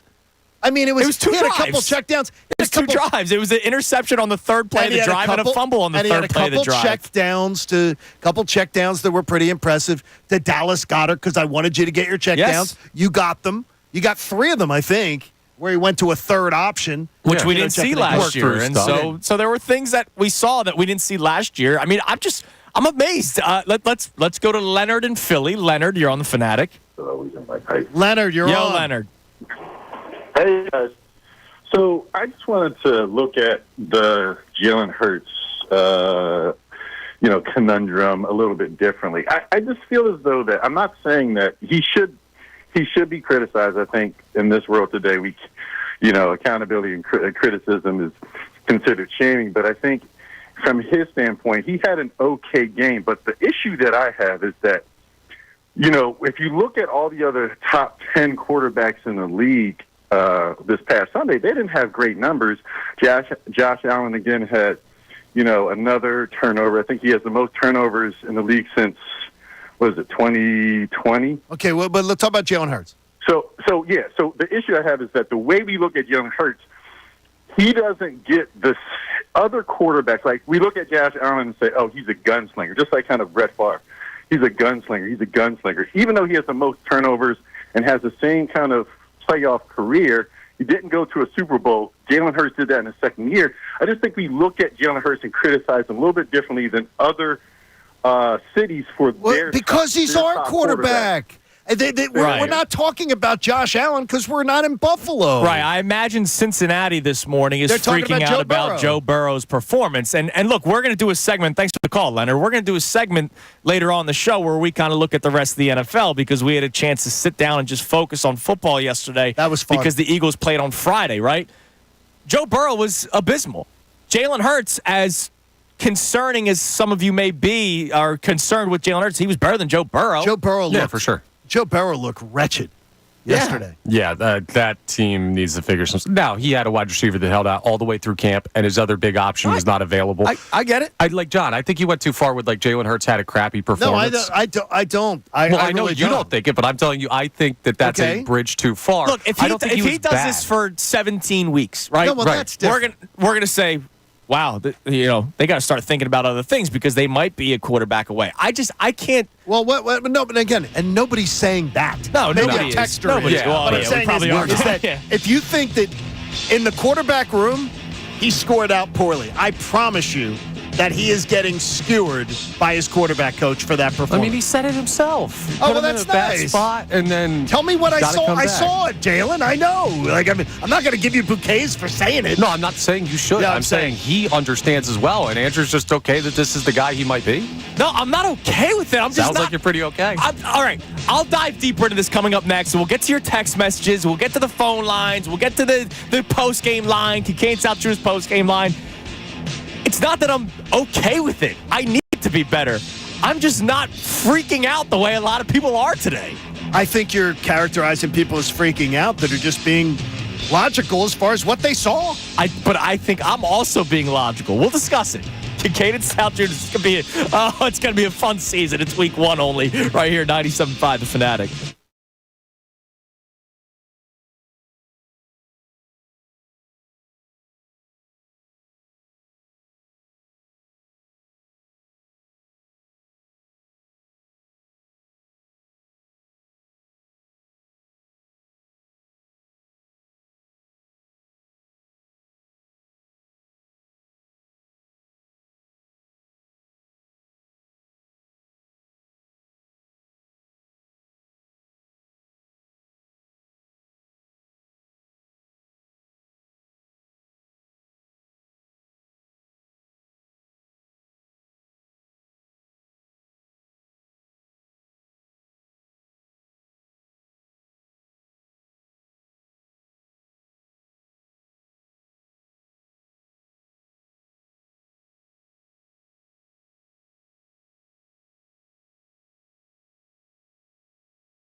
the Fanatic, the beauty of a football Monday. Oh, my God, it's 7:47 already, John. I can't believe it. That's a plane, and we haven't even gotten into literally like 80% of the game yet. I feel like we're barely unpacking this thing so far.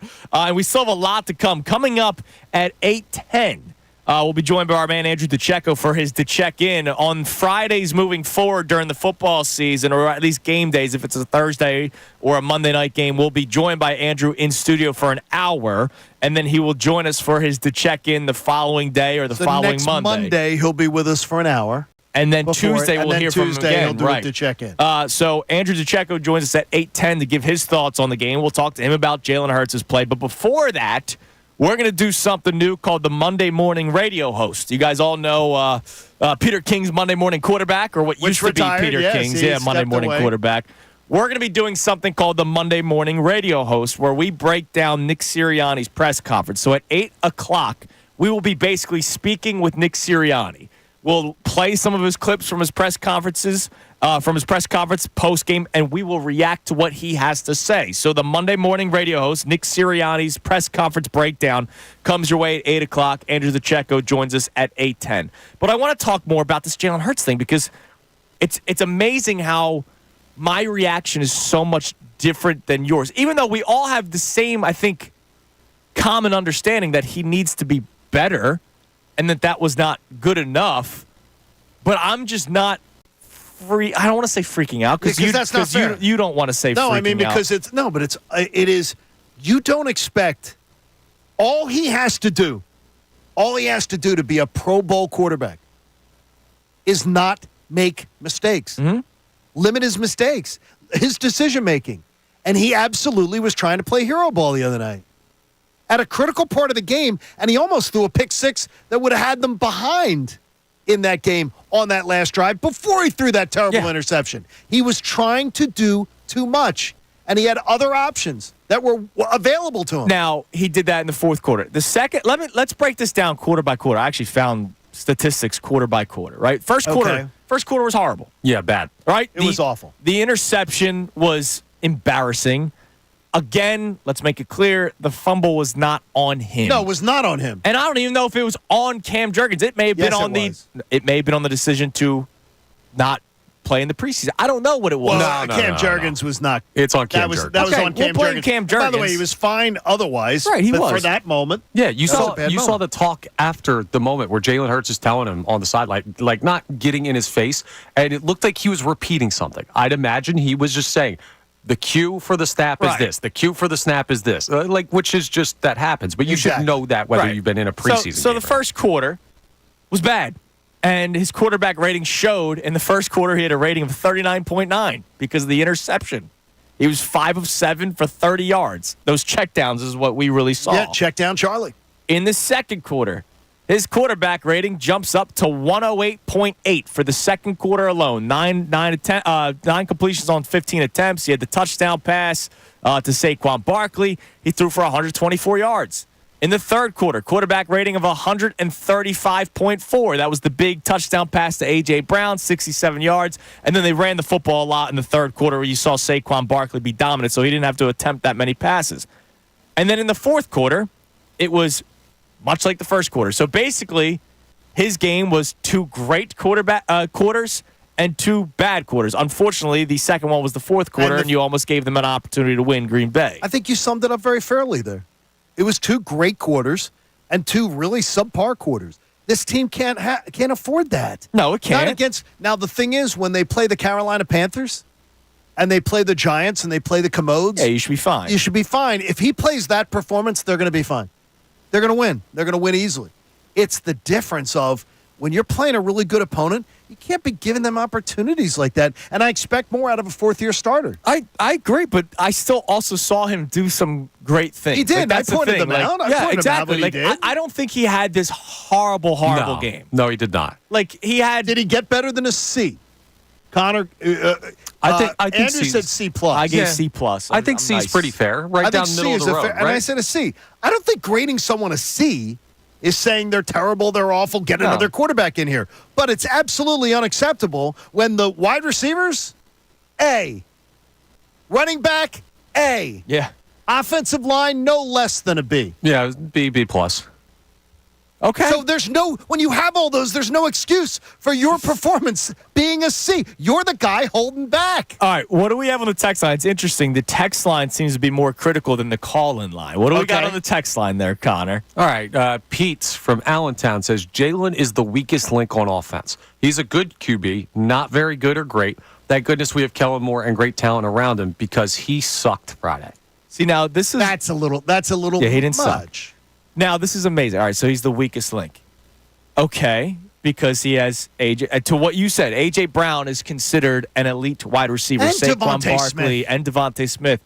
And Jalen Hurts is not. So, like, And the offensive line. Come on. If he didn't add the he sucked Friday night part of that text message, Right. I go, yeah, that might be true. He might be the weakest link of a very, very good offense. Yeah. He then adds the he sucked Friday night part, which was like that's a bit Too much. Too much. And it makes me think, and I'm going to do something. I'm going to do this when I get home today. What are you going to do? And then we'll talk about this more tomorrow. We are, and rightfully so, we are living in a time where two quarterbacks have basically run the NFL over the last 15, Correct. 20 years. And Patrick Mahomes and Tom Brady. Like those two guys have run the NFL. He won't run the broadcast booth, but he did run the NFL. But and I think we're victim to that we think our quarterback has to be those guys in order to win. And they don't have to be. They don't have to be. I will come up with a list today off the air, and I'll bring it up tomorrow. Do this. Of the quarterbacks that can win a Super Bowl in the NFL. I don't think there's 30 of them. But I don't think there's like 3. It's got to be a lot better than. Do you agree that it's got to be a lot better than what we saw Friday night? Absolutely. Okay. Well, then we're really saying the same things. It's just the idea of how much passion we're putting behind it. Right. It is I believe he's going to have a great year. But Friday night was unacceptable. You know what to it me. is? It was unacceptable. You know what it is? He disappointed you. Could be. And to me, it was kind of like, yeah, I think he'll have better games, and I think he'll have more games like that, too. I think it's also our belief in who Jalen Hurts is. Thank you, Dr. Phil. I think you might have figured something out. We'll talk about more of this coming up as the show goes on because we have a busy segment coming up. But I think that's what the bottom line is. I think he disappointed you, whereas for me, it was like, yeah. Could be. That's kind of what I expect. Really great moments and not so great moments. Hey, I'm patient. You're going to have to explain how I'm where I'm at. Okay, we'll try to figure that out. Coming up next, we have the Monday morning radio host, our breakdown of Nick Sirianni's press conference following the win on Friday night, and then Andrew DiCecco with the check-in at 8:10. Busy 8 o'clock hour ahead. It's I wonder where he's going to fall. Oh, yeah, I'm curious to find out. Right here, 97.5 The Fanatic.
Salciunas 97.5, The Fanatic on this Victory Monday morning.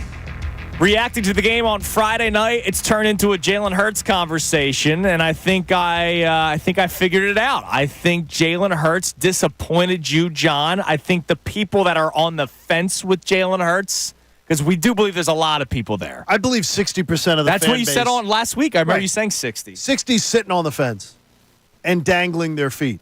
I've been totally in Jalen Hurts' backyard like a stalker. Right. And then there's 20% that are out on him. And that's how I really think it. And I'm not out on him. I still think Jalen Hurts is a good quarterback. I just don't think he is a elite quarterback. I've said since last year that I don't think he'll ever be the quarterback we saw in 2022, which was perfection. I don't think we're going to see that. But I think I'm going to see Jalen Hurts make plays. Now, Jalen Hurts needs to cut back on the turnovers. That he has to. And that was my biggest thing. Remember, I forget what the number I gave was, but I said it has to get down to like 8 or 9. I mean, he had 15 interceptions last year. He is on pace for 34. Yeah, like that'll clean up, hopefully. That has to be cut down. I can't see. And those turnovers were not Brian Johnson and Nick Sirianni's fault. He was thrown into double coverage last year. He was making a lot of bad throws. That needs to be cut down, and I hope with the talented offensive coordinator in Kellen Moore, the good coach in Kellen Moore will coach that up even more. Hurts, I'm not patient with the offense, but there was the conversation about the 95% new, all that kind of stuff. Maybe that was part of it. I don't know. We'll find out. We'll speak with Andrew DiCecco coming up at 8:10. But here's something we want to do Monday mornings moving forward during the football season. The Monday morning radio host, Johnny, and it's our chance to react to some of the things that Nick Sirianni said post-game and whether or not we agree with the stuff that he said. A little second guessing. So here's Nick Sirianni talking about the Eagles' good win against a good team.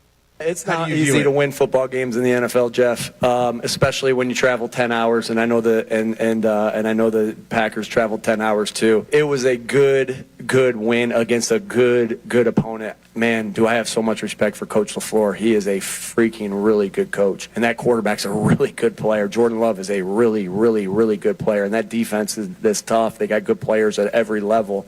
So that's the amazing thing. If we don't do what we do for a living, right? Which is talk for 4 hours about a game that happened on Friday. And we will be probably talking about this game for another 2 or 3 days, especially because the game's not till Monday night, the next one, right? But if I'm like a coach, yeah, you're going to want to work on some things. But you heard Sirianni say it. Man, we just traveled 10 hours, and we won a football game against a good football team. Like, bottom line, there are some people that can do this whole bottom line thing. We can't because we have to not let any stone be left unturned. Bottom line is they did beat a team that you're probably going to be fighting for a 1 seed if Jordan Love doesn't get hurt, right? But here's where I'm going to say you can't do I don't want to hear from anyone after last year. Right. Oh, I don't want to hear from anyone on. Right. They won the game. For God's sakes, they won the game because we saw last year. It matters. How you play matters. Right. Kind of. What? Go on. Week 1 in Brazil against that team, I'll allow it. Week 2, Monday night, you're correct. Show up. Yeah, if you struggle against that Falcons team that could do nothing against the Pittsburgh Steelers, both on offense and I mean their defense was all right, but I think Justin Fields just also isn't that good. But I know your point, Johnny. Over the course of the season, you're absolutely right. The environment, the circumstance, I'll give it to him for now. Shared environments, though, I really don't want to hear. When it's shared environment and both teams had to do it, both teams had the playing surface. I like what Matt LaFleur said. Well, look, I don't want to talk about the playing surface. Both teams played on it. Right. But it's not like the Packers played that great of a game either, right? They didn't. I think both teams kind of played in a similar way, and that's why it ended up being a one-score game. All right.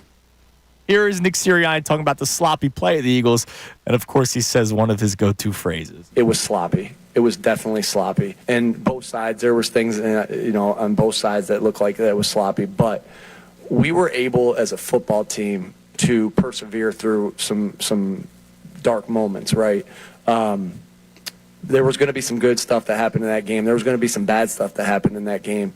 And our guys just kept coming back. And I told those guys after the game, the dog mentality, the mental toughness, meaning the same thing, having the same attitude, effort, and energy no matter what the circumstances, not only serves these guys well as football players, but it's going to serve them well in life because life's hard. And these guys are fought through some tough stuff. And week one, it rarely looks pretty. We've had some thinking back, I guess Atlanta was a good week one win in 21, but 22 was hard at Detroit. 23 was even harder at New England, and this one was hard too.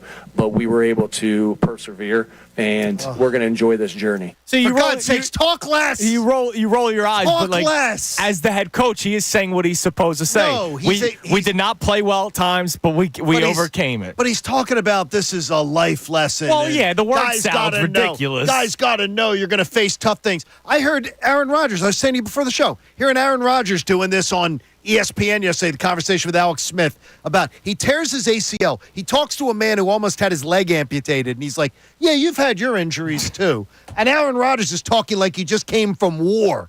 Hey, Nick, it was a football game. Oh, my gosh. It's a life lesson. I will say this. I want to play this next one for you because one of the things that I've noticed about Serianni so far through just this segment is that I think he's not as rah-rah. Take a listen to this next clip where he talks about the first quarter. We couldn't have played a worse first quarter than we did offensively. Defensively did a great job of stepping up. But we couldn't have played a worse first quarter than we did. And then we came back down the field. He hit Saquon with an unbelievable throw. He's going to want some plays back, obviously. But I thought, Jalen started it as far as the dog mentality of playing through and handling the adversity. Again, it wasn't perfect. It wasn't perfect by any means. We can help him out with some play calls here and there as well. But I thought he responded good. Like that 4-minute drive that we had, that drive started with what, eight some minutes left to go in the game, and we gave him the ball back with 27 seconds. Why? Because Jalen and Davante connected on some huge plays.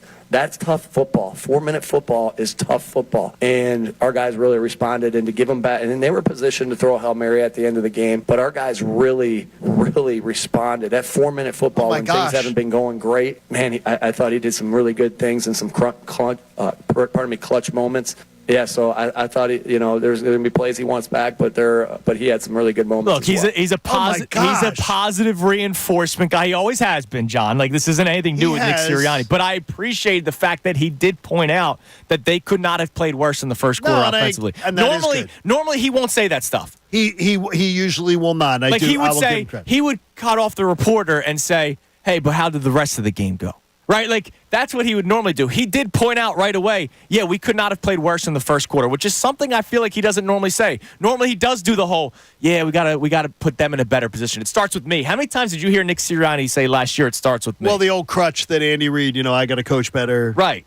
We got to be better, whatever it is.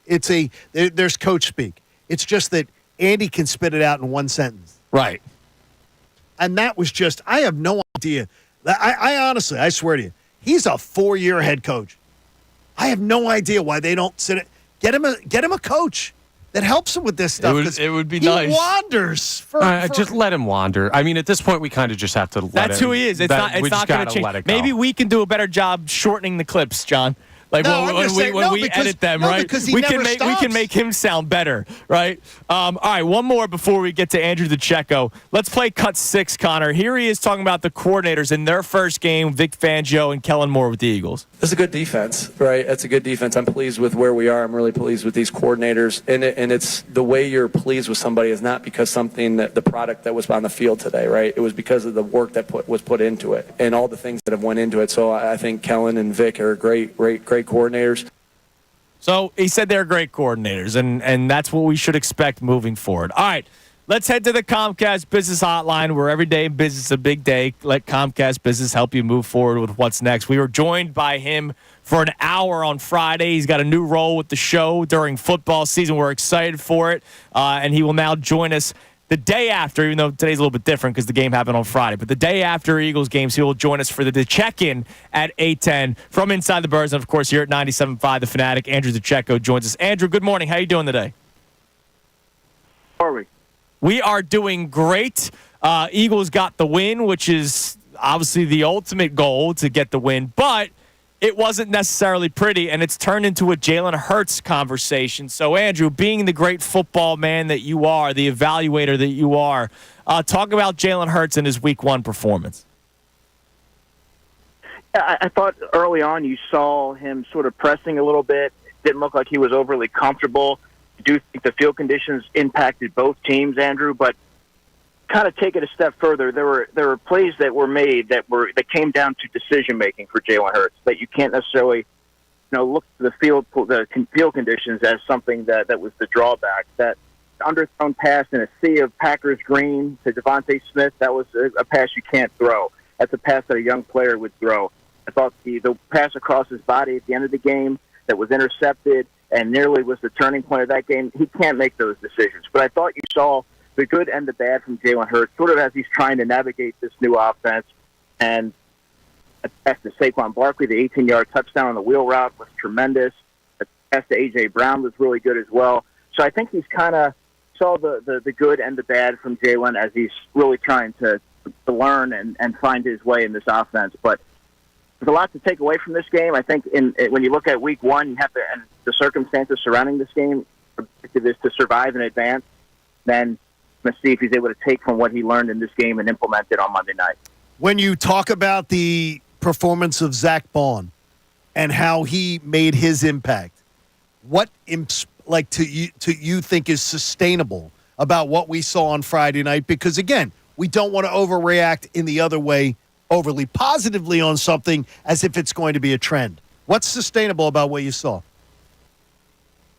That's fair. And if you remember, John, you, me, and Andrew, we were talking throughout the offseason, and one of the things that I'd mentioned was I wasn't as overly concerned about the linebacker play as many were, because you're seeing the growth and development of these players from the spring through the summer. Now, are they going to be all-world players? No, but are they going to give you a baseline level of production that you can rely on week in and week out? Absolutely. I don't expect Zach Bond to give you the 15 tackles and 2 sacks that he had on the opening night, but I saw a player that was improving with his instincts. He's learning a position that he hasn't played a ton of snaps in. His ability to kind of flow to the football and know where the play was going, and his football intellect. And those are certain qualities that I think really endeared himself to Vic Fangio, who really was, who I think was the driving force behind bringing him to Philadelphia. So I think that you'll see him be able to be a player that the Eagles can rely on week in and week out. I think he's going to give up some plays. I think he's going to struggle to get off blocks at some points. But I think he's going to give you a level of play where he's not going to necessarily hurt you and be a reason why you see some leaks on the defense. What was your evaluation of Bryce Huff's first game in an Eagles uniform? Well, the context is important here, Andrew, because I didn't believe that he didn't show a whole lot, and I think that leaves some cause for concern, especially when you look at in the summer and you didn't see the consistency every single practice. You see practices in which he would dominate, and then others where he should win more matchups that he should win the matchups that he wasn't. But I think you have to look at the field conditions and the position that he plays, how that can impact the edge rusher when you're talking about angles and you're talking about leverage and things like that. Whereas it doesn't necessarily impact someone like a Zach Bond when you're kind of going sideline to sideline and attacking downhill. So we'll have to see if he still looks this way, the way that he looked on Friday night on Monday. I think that then you could start to have that conversation. But from what I saw, it wasn't overly encouraging. But I think, when you look at Week 1, you don't necessarily want to hit that panic button just yet. What about Nolan Smith? I mean, as far as Nolan Smith had some quality rushes in the first half. I was expecting something because he got a lot of snaps, didn't he? He got more snap. He got one more snap than Bryce Huff.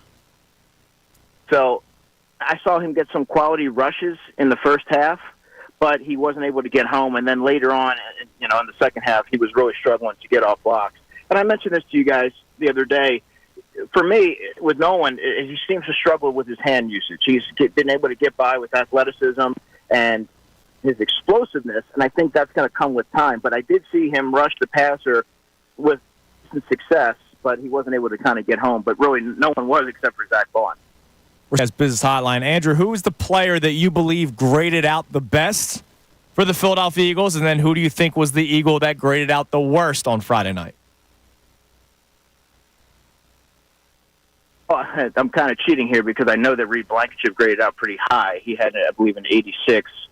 But to my eye, Andrew, I would say Zach Bond. Given the level of scrutiny that was placed on the linebacker position, I thought he really answered the bell, made a lot of tackles. He got that sack in the critical moment at the end of the game, and he was just everywhere all over the field. So I think, to me, he was somebody that I came away most impressed with. And I would also say Devontae Smith, coming out with that 2nd and 13 in the waning moments of the fourth quarter, and then 2 plays later coming out with that 2nd and 8, catching that 11-yard pass. Really critical, really clutch player from Devontae, who I believe was going to be offensive player of that game. And then looking towards the other side of the spectrum here, I would probably say that Bryce Huff, just given he was the Eagles' big-ticket free agent addition, he didn't get any pressures, and I just didn't think that he elevated his performance when they needed it. Now, there are other variables that go into play there, but he would be my pick. Andrew, in the possession before the final drive, where the Eagles bled 7 minutes off the clock, where Jalen threw the interception and then had previously almost threw the pick 6, do you put any of that on play calling, or do you put it on the shoulders of Jalen Hurts? In that moment, John, it's got to go on the shoulders of Jalen Hurts. You know that's a high risk throw for one, and he's lucky that the defensive back on the play before the interception was dropped, because otherwise that's 6 points the other way. Then again, the following play, you can't throw across your body in that moment, and he threw it short of his target. So those are plays that you can't chalk that up to needing patience, to needing to kind of find your footing in that offense. Those are decision-making plays that I think that the Eagles are very lucky that can ultimately burn them in the end. So is this Jalen? Like, we're trying to figure out how Jalen Hurts played, and obviously he wasn't fantastic. It wasn't the worst game of his career. Is this who he is? Is this something that he can get better at? Is this remember, you have preached patience with the offense. He himself said this is a 95% new offense, where his struggles because it was week 1 and he didn't play in the preseason. Like, what went into Jalen Hurts' okay week 1 performance against the Packers?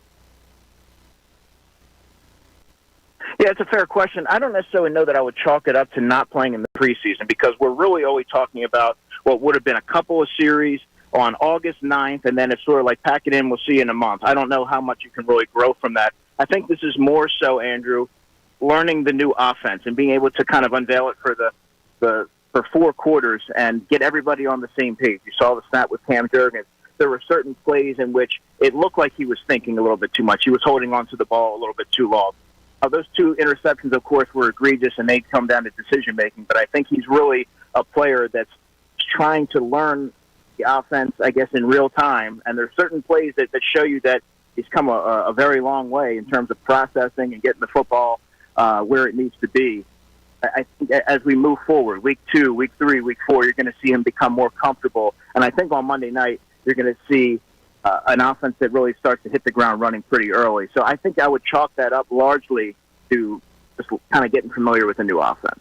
Nick Serianni looked mighty comfortable on the sideline the other night, under control, and I think he did a hell of a lot better with clock management than his counterpart Matt LaFleur did.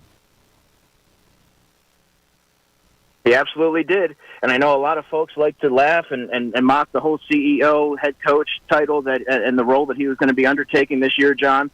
But him being able to kind of take a step back and get that 30,000-foot view allows him to be able to really refine that area of his game. So I think he did a really good job in that regard. Andrew, you're the man. This is going to be a lot of fun all season for the incredible hour you spent with us, but this is going to be something that we can't wait to do every single week following an Eagles game as well at 8:10. So we'll be talking to you again Monday of next week for an hour, and then for 10 minutes on Tuesday. So get used to us, Andrew. We're going to talk to you twice next week. I can't wait, guys. Always love talking football with you. You're the man. There he is, Andrew DiCecco from Inside the Birds, and, of course, here on 97.5 The Fanatic. All right, coming up next, yesterday was week 1 of the NFL, not just for the Eagles. Eagles played on Friday. We obviously had the game Thursday night. So coming up next, the 3 of us will give away one observation, the thing that kind of stuck on our mind the most following the rest of the slate in the NFL. I wonder how different they will be. They might be, and that's the beauty of it. And if you guys have other observations from the rest of the NFL, feel free to text them in at 610-632-0975. But also, I just read a tweet from Jeff Mclane. It's his tweet of his latest column, and I can't wait to talk to him tomorrow. And I think it paints exactly how I feel about Jalen Hurts. I'll read that to you coming up next. It's Kincade and Salciunas on this Victory Monday right here, 97.5 The Fanatic.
on this Victory Monday morning. We'll get to more text messages coming up, and we'll each give an observation from the rest of the league from yesterday's NFL action. But I want to read this tweet from Jeff Mclane, who'll join us tomorrow at 8:10. Can't wait to have him on. Can't wait to get his opinion of Sao Paulo because he was there. Sure. Right? So we'll get his thoughts on everything that took place in Brazil. He would not turn over his Twitter to us. No, he did not. I was very disappointed. By the way, did you see his interaction with Hurts during his press conference? He told him that Jason Kelsey tweeted about him. And he said, what are you... And Jalen goes, oh, how'd you get Twitter?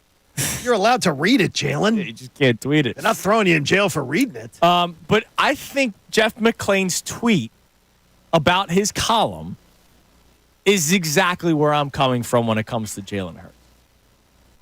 The new Jalen Hurts looked the same as the 2023 version in the Eagles opener, but showed glimpses of positive change. My column on the quarterback's uneven performance, which benefited from Kellen Moore's scheme.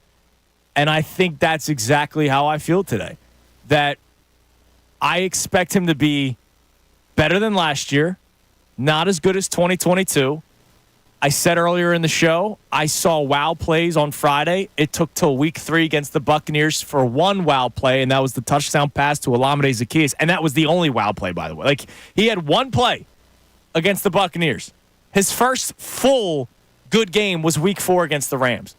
I saw positive things on Friday. Did I also see bad? Yes. Did I see the things that hampered him last year? Of course I did. But I saw things on Friday quicker than I did last year. It literally took almost an entire month for me to feel like Jalen Hurts did something last season, whereas this year it took the second quarter. Okay. I think that's where I'm coming from, but I think you and I also look at him differently, which is why you seem to be more disappointed. Well, I think you maybe Dr. Phil'd me this morning. I think I did. Because that's fair. He did disappoint me because I am one of his most vocal supporters. Right. And to me, I look at it as I expect more out of that. That performance, and again, Connor said it earlier, and you sort of scoffed. This team cannot, if he plays like he did on Friday, and it's a one-game microcosm, he plays like that, this team cannot win a Super Bowl with him. Yeah, they could win the division. Yeah, you They'll can win a bunch of football games. You're gonna be one and done. You're gonna be in and out. But you can't win like that. Now, but I don't believe that means that this is what he's destined to be this year. Does he have to be elite, or can the offense be elite? Okay, I'll show you the San Francisco 49ers. What's their deal? All right, they've gotten to the Super Bowl. Congrats, so have the Eagles. Why don't they win? Because at the end of the day, Patrick Mahomes has the ball in his hands or Brock Purdy has the ball in his hands. And unfortunately, that's the state of the NFL. It's been 2 quarterbacks over the last 20 years. Okay. That's kind of the way it is. But then again, you might have a moment. Patrick Mahomes was not as good as Jalen Hurts in that game. You. Nick Foles is nowhere near the quarterback in his career as Tom Brady, but he had a day. Yes. Right? So, the Eagles will get to the playoffs, right? We all agree? Yeah, I think so. They're going to get to the playoffs. Like you said, they could play like that and win the division, but will they win the Super Bowl? If they win the division, Jalen Hurts could have 2 elite weeks. Even last year, I don't think he played well last year. Statistically, it will tell you that he had a good season last year. He did not play well last year. He still had stretches of games where he was very, very good last year. Yeah. Okay. So just because he played the way that he did yesterday doesn't mean he's going to play this way all season long. But no, I don't know what he's saying. No, I know, but so I don't understand. I'm not panicking. But you're arguing something that we're not arguing. Yeah, no, we're not saying. But we're saying things this like is unacceptable. It is to start the year like that after everybody else played very well. You put your team in a bad position. You dug them a hole. You made stupid decisions, and with the game on the line, you were as reckless with the football in the fourth quarter as you were at any other time during the game. Right. That's unacceptable. And then he had that incredible 7-minute drive. That's right? Fine. But it's a fourth. It is a fourth. In the fourth quarter, I don't expect a veteran quarterback, a 4-year starter, to be making those decisions. Yeah. Right. And we can't have him. He was good. Good is not good enough. No, correct. It's not. But again, it's week 1, so I'm not gonna start. I don't want to say panicking. I don't know. We're not. I don't know what the right word is. But then. we're not. There is no right word. Just come to our side because we're correct. Andrew, Okay. we're evaluating. What you're doing is you're trying to conflate that we're taking one test of the semester and saying Well, I'm not saying the kid's going to fail the semester. We're not either. Right. All we're doing is evaluating the one test that he took, and he was the weakest link on the offense. But it's not like he failed, right? We've all said he had a C. He was their weakest link on their offense. Yeah, he's trying to go to Harvard, dude. A C ain't that gonna can't cut it. happen. Exactly. C's don't get degrees. He could go to Temple. Hey. Oh. Hey, Division III, pipe down. C's do. No, I'm saying hey to both of you because C's do get degrees too, Johnny. Well, you're living proof. I'm living proof. I'm living proof. Cancer research saves lives. Wow, bang! How about that? Look at that, man. We're finishing football each season, other's damn it. sentences now. Right, we're There we hitting. go. Look, we had a preseason. We had 125 shows before football season. We did. That's why Jalen Hurts struggled. We weren't perfect on show number 1, Johnny. And I guarantee you when Scott gets to the film session, he's going to have a few things to say about us today. All right. An observation from each of us over the NFL. Johnny, I want to start with you. Something that stood out to you. Like you said, we might all have 3 different ones. But what is something that stood out to you from the rest of the NFL yesterday? And we'll do this every single week. I think that for week 1, quarterback play in the NFL was below average. That was something I was going to say. To me, it's something that you talked about, the product last year of was the NFL horrible. and everything. Yeah. I don't think the product looked much better from a quarterback standpoint. And I think that maybe, I do think that maybe that could be a reflection of the fact that guys didn't play at all. Oh, the first 4 weeks year. is the continuation of the preseason. And I hate How many it. times do I have to hear that? Can't stand it. No, it's horrible. Can't stand it. Don't like it. Now, I will talk about a quarterback, Okay. but I don't think he struggled because of the lack of preseason. The Cleveland Browns are in a hell of trouble. Now, serves you right for, making a trade and giving guaranteed money to a predator, but that's a conversation for another day. That Cleveland Browns team is loaded. Oh, they're loaded, all right. Offensively, defensively. That team is very talented, except for one position, and it so happens to be the greatest or the most important position in all sports. We talked about how Jalen Hurts was the weakest link for the Eagles offense, which is probably true, right? We had that texter who said that. He was the weakest link on the Eagles offense. But he was not horrible. Deshaun Watson sucks. Now, I did not see him turning into the quarterback that he's become. I don't know if part of it is because of what happened in his personal life that he himself did, and that's why he is a horrible human being. But, man, the Cleveland Browns were favored going to that game. I told you during the week I liked Dallas in that game. Deshaun Watson stinks, and they are in trouble because they have him for another 2 years after this season. They have him for 3, let's just say they have him for 3 more years because it's only been week 1. They do. That Cleveland Browns team, it's a shame because they are a talented team defensively and have some nice players offensively, but the guy that is manning the offense is a creep and sucks. I can tell you that it horrifies me a bit because I had the opportunity. I talked to that young man, the grown man now, when he was a high school kid. He played high school football in the Atlanta area. I got to know him slightly peripherally. I'm disgusted with the person that he is. Yeah, of course. And I got to tell you, if you believe in karma, karma's hitting him home. Damn right it is. He got away with not getting in big trouble. Karma's getting him now. Yeah, and he stinks. Like he's bad. And Cleveland, like people, there's going to be somebody out there right now in Philadelphia saying the Eagles are a quarterback away. That's not true. No. Cleveland literally is a quarterback away. And it's not, hey, they're trying something out with Brock Purdy. No, they paid this guy guaranteed money, and he stinks. He's terrible. Connor, what was your observation from the NFL this weekend? The New York Giants. The smoking crack! You talk about Deshaun Watson stinks. No, Deshaun Watson doesn't stink. Like, he kind of stinks. No, he stinks for... No. Slow down. He stinks for the quarterback he should be. Daniel Jones stinks. And they decided to pay him over Saquon Barkley. You guys are flat-out morons. It's a great weekend for somebody who's built part of his take on NFL and professional leagues and stuff like that. They're not as smart as they want you to think they are. There are some absolute morons in the NFL. There's a lot of them up the Turnpike, I guess, 95, whatever you want to call it. No, in Jersey, the Turnpike. it is the Turnpike. I'm on a roll. Let him go. And they're just terrible. A terrible organization. I'm so happy they're in our division. There are quarterbacks that get paid for nothing. Daniel Jones is a prime example. I watched a lot of the Jags and Dolphins game yesterday because I may have had some skin in it. You might have. Trevor Lawrence, first drive, you go, oh, maybe he's getting to where he was supposed to be coming out of college. And then the rest of the game, he was just meh.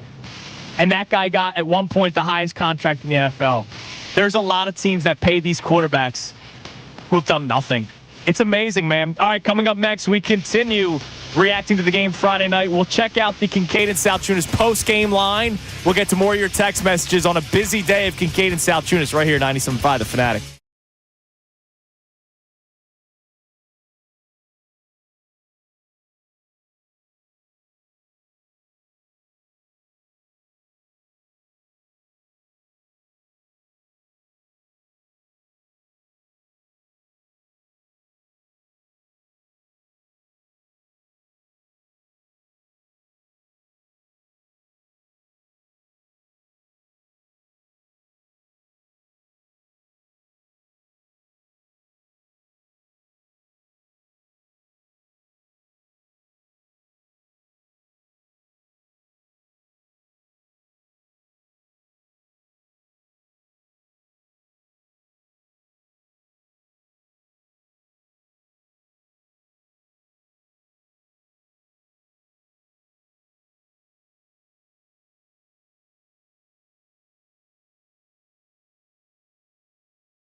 97.5 The Fanatic. All right, let's check out the text line here, Connor. I know it's been a busy day on it because Jalen Hurts has been a hot-button topic for a lot of people. I think my mentality coming into the show is just because my mentality is different than what yours is going into the season with Jalen Hurts. I think I Dr. Phil'd it. That Jalen Hurts No, you did. disappointed you, whereas for me it was like, yeah, I think he's better than that.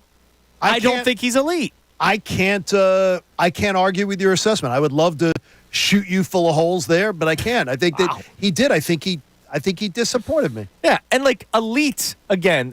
Everybody has different definitions. I need him to be a top 10 quarterback, and I think he did not play like a top 10 quarterback. He did not, and neither did a lot of other quarterbacks in the NFL. But they don't have his advantages. Right, correct. Also fair. He has every advantage in the book. All right, what do we got in the text line, Connor? And then we're going to check out the Kincade Salciunas post-game line as well. All right, no name on this text, but they say Hurts seemed off on his instinctual plays, i.e. when to keep on an option, pocket breakdowns, but when reading the blitz or diagnosing defenses, he had a very good game. He was also very good when the offense instituted motion. I think that was key, is that the motion just... I think the motion just allows you to decipher stuff.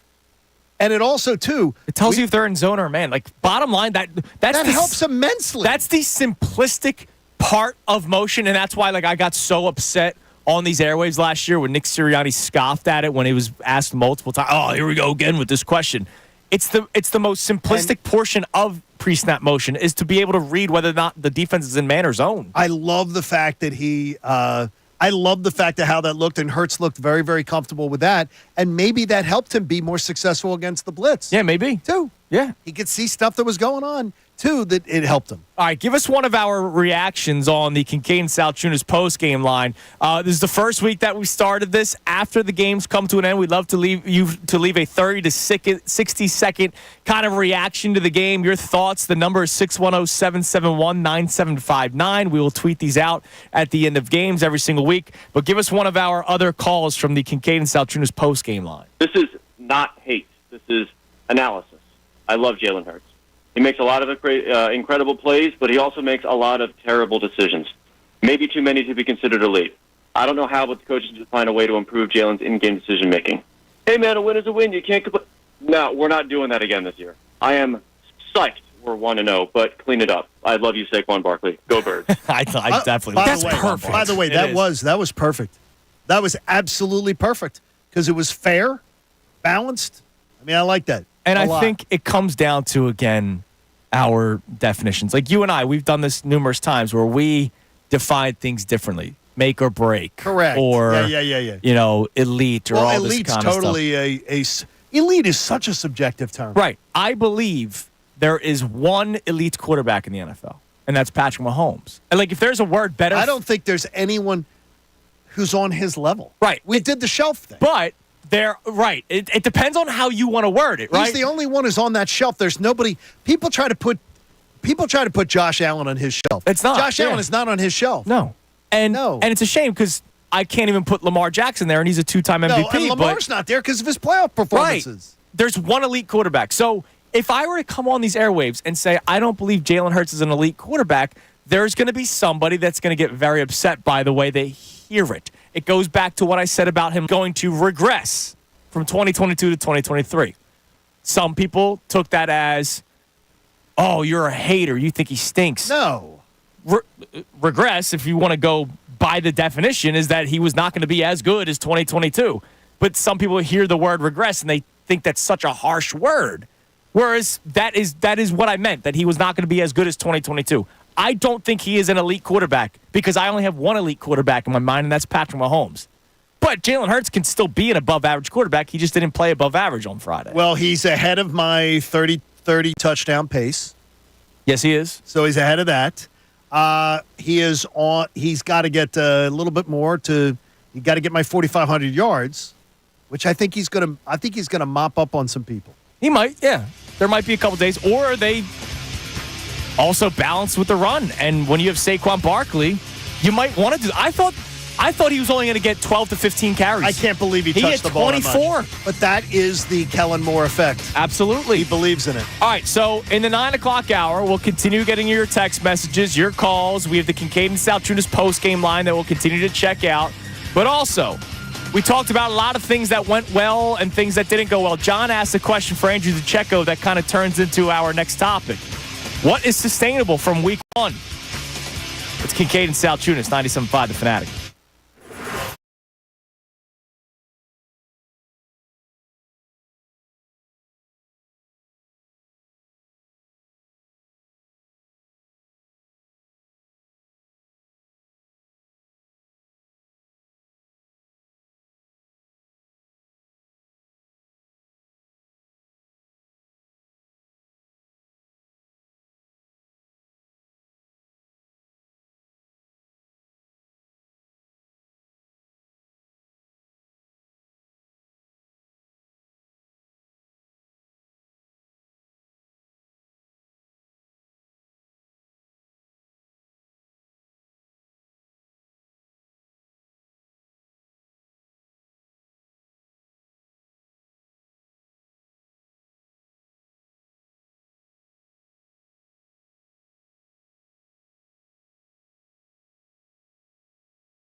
Salciunas 97.5, The Fanatic on this Victory Monday morning.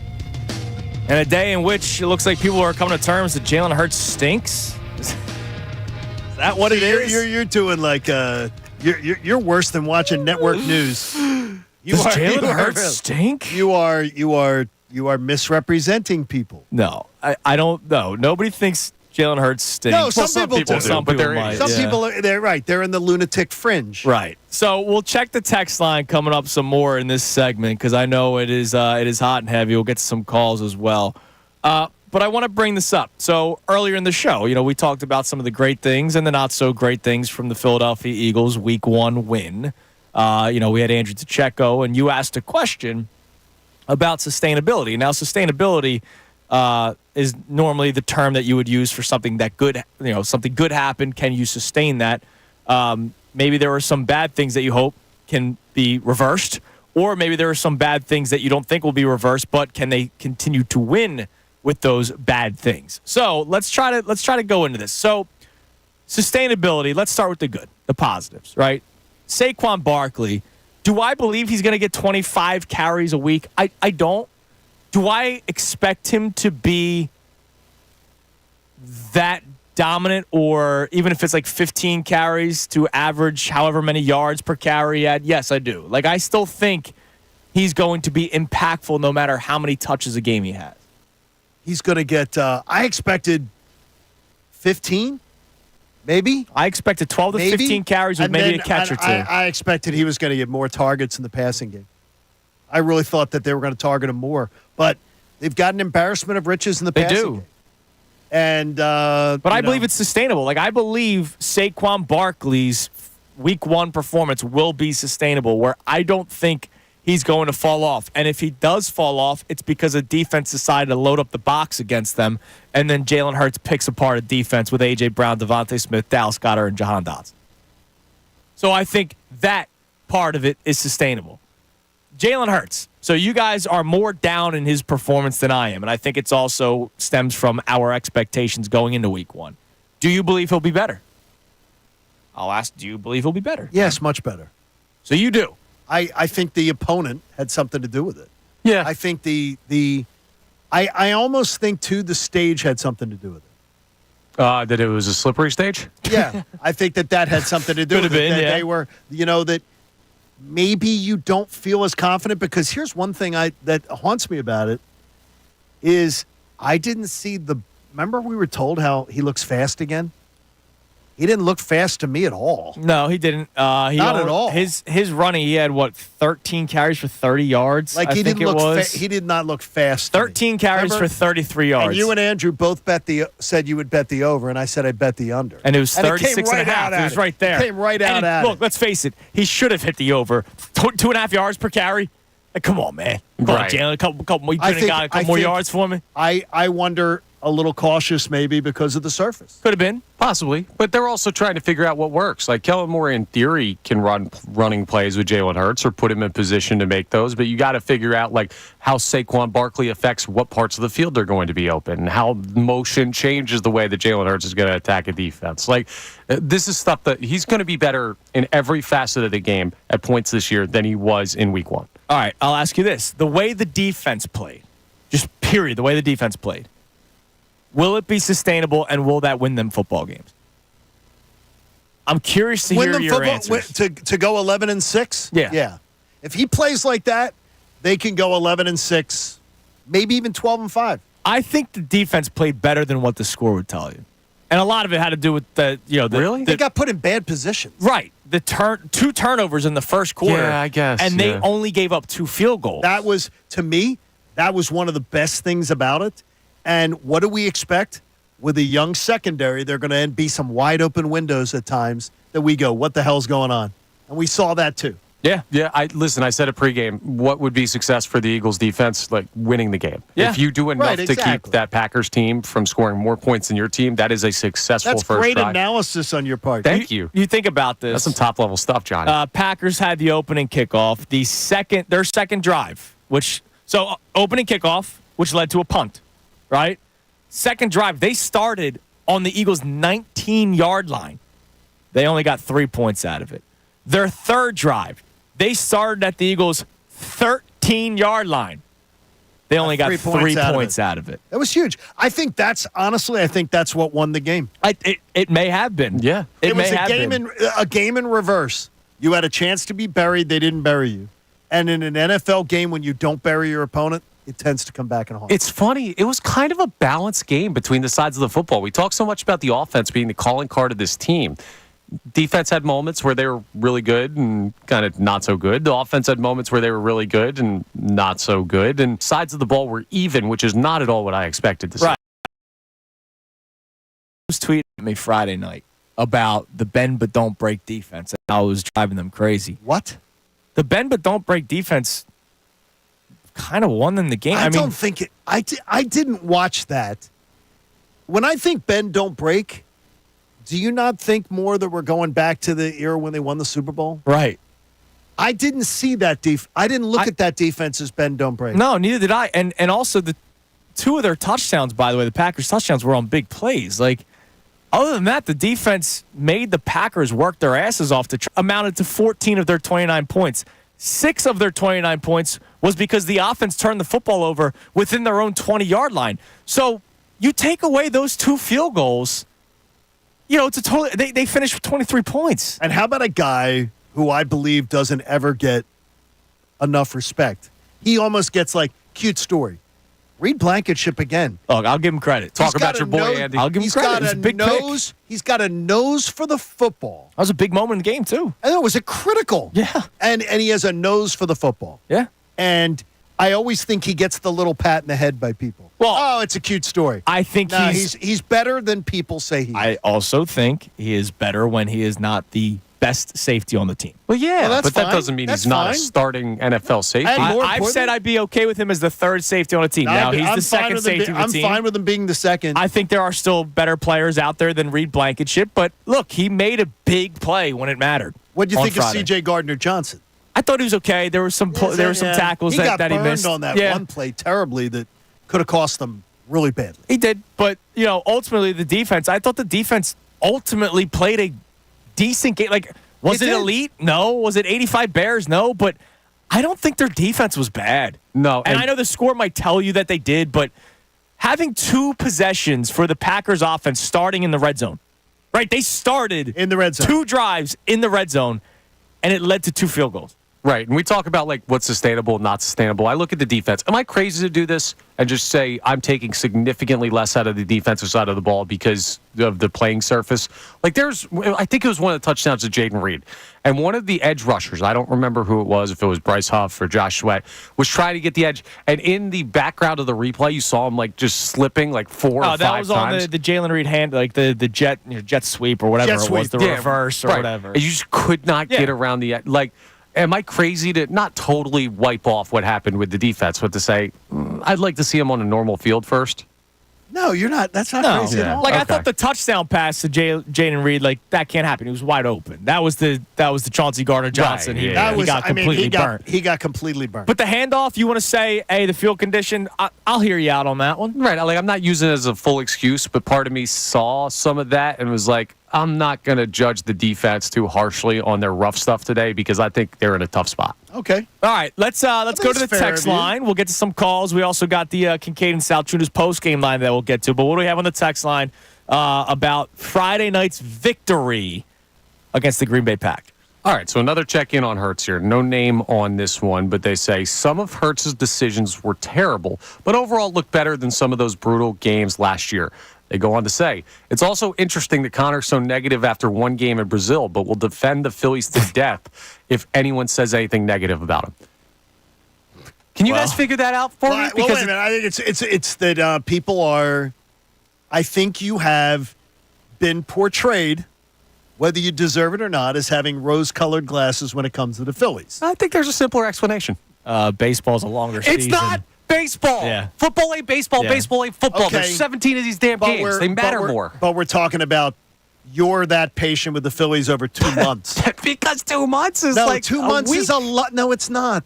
It's not. That's ridiculous. 2 months is not. When you're expected to win a World Series, 2 months is not. 2 months is 2 or 3 NFL games. 2 months of below NFL. No, it's not. I do find it amazing. It's 6 NFL games. I do find it amazing. You were one of the preach patience guys. You haven't seemed very patient today. I understand your reasoning. You keep on saying if Jalen Hurts plays like that in a Super Bowl, they're never going to win a Super Bowl. I hear you. But I'm surprised that you didn't come in here today with the, look, he made plays at the right time. There are things that he can work on, and I think with more games under his belt with Kellen Moore, he'll be better. Well, I thought yeah, but you haven't really portrayed that today. You seem a little on edge today with our Eagles. I'm saying he has to be better, and I've seen too many games in a row where he has not been that guy. And until I see him be that guy, I understand why people are worried. Did you expect him to be that guy on Friday? No, I expected him to take care of the ball better. Okay, and that's fair. And that was my biggest thing for Jalen Hurts this year. We talked about, I forget when we had this conversation, like the big thing that we need to see different this year. Yeah. And my thing was the turnovers needed to be cut down. And I didn't see it. No, he had 2 bad interceptions. I didn't see it. And so that I'm to me still is crazy. Yeah, I'm critical of that, but what were you expecting going into week 1 out of Jalen Hurts? I wasn't expecting him to look sloppy. Okay.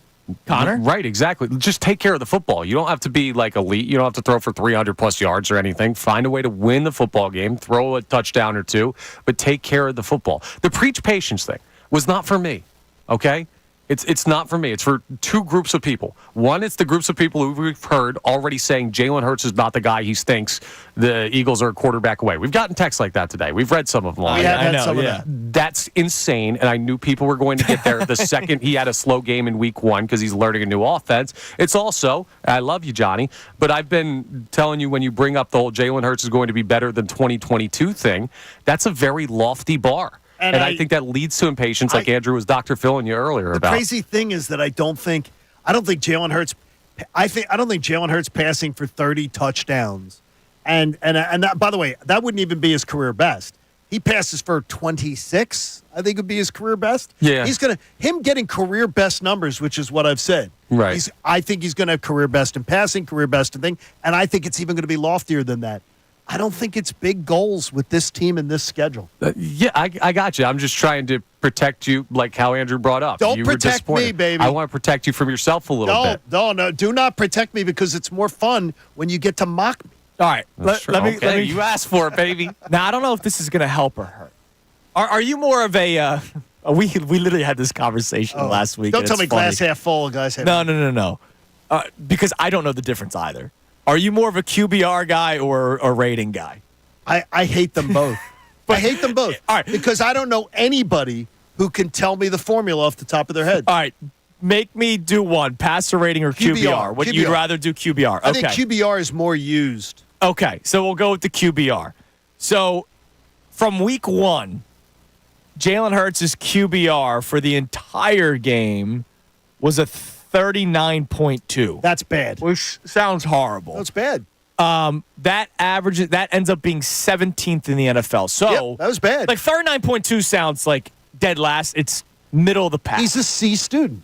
So that's why I gave him a C. Here are the quarterbacks that are behind him. Dead last, no shock to Deshaun Watson, Bryce Young, Daniel Jones, Jordan Love. So Jordan Love looked terrible. Who is supposed to be, Tom Brady. He had the 4th lowest. I saw his pen pal in there, Ray Dunn, earlier, getting ready for the Mike Missanelli show. Who could have guessed he was a little overrated? So Jordan Love, 4th worst. Caleb Williams was 5th worst. Caleb Williams, if you watch that debut yesterday, that was bad. Now look, he's a young kid, and he has to get a much larger sample size.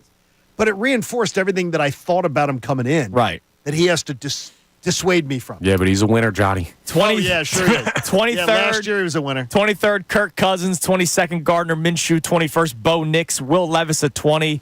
So those are your bottom 9 because there's still 2 games being played today. 2 teams. 2 teams, sorry. Dak Prescott was behind Jalen Hurts in terms of QBR. That's what we're doing, QBR. Justin Herbert was behind Jalen Hurts. Then you get to Hurts. Hurts was 17th. Now, here's the deal. Here are the quarterbacks ahead of him. Jaden Daniels, we'll see how he plays out this year. Justin Fields, I'm taking Jalen Hurts over Justin Fields 1,000,000 times out of 1,000,000. I wish he was our backup, but I got you. I think they both stink. I got you. Jalen Hurts is behind Tua Tagovailoa. We'll see how that plays out. Joe Burrow, Trevor Lawrence, Lamar Jackson. Patrick Mahomes, by the way, was 10th. So it's not like Patrick Mahomes had Joe this. Burrow had that's a why we're better not game freaking out. Right. Huh? Joe Burrow had a better game than him. In terms of QBR. Mm-hmm. But, Jalen Hurts played better than Joe Burrow. That's the thing. He did. I got you. Joe Burrow threw for 164 yards against a Patriots team that... Joe Burrow, again, I think everything has to be in the context, though, of going, does Joe Burrow have his offensive line? He has an inferior one. Does he have a wide receiver core that's better? He had an inferior one. Does he have a running back that's better? He had an inferior one. Yeah, but... Okay, but you just said he played better than Jalen Hurts. And no, I'm saying it should be easy for Jalen Hurts to have a better number than Joe Burrow, is what I'm telling you. Okay. And I think it's going to go up. And I just don't think he's 2022. That's it. And that's been my firm belief for over a year now. Can I give people just one little alert? Please. Just to not to disrupt the conversation. But there is a number out there right now on my Bet Parks app that I've already jumped on. Okay. I said to you last week, my favorite bet on the board was Eagles-Packers over. Mm-hmm. It hit with 10 minutes to go in the third quarter. Yeah, early. It was it. The Eagles-Falcons number for next Monday night is 48.5. Pound the over right now. Because Kirk Cousins passes all over the Eagles every time he plays them. Puts up points. The Eagles are going to have a big offensive performance. Bet the over while it's 48.5 What's the line on it? 6. It was, by the way, opened at 4. By the time the Falcons it was 4 yesterday morning. Okay.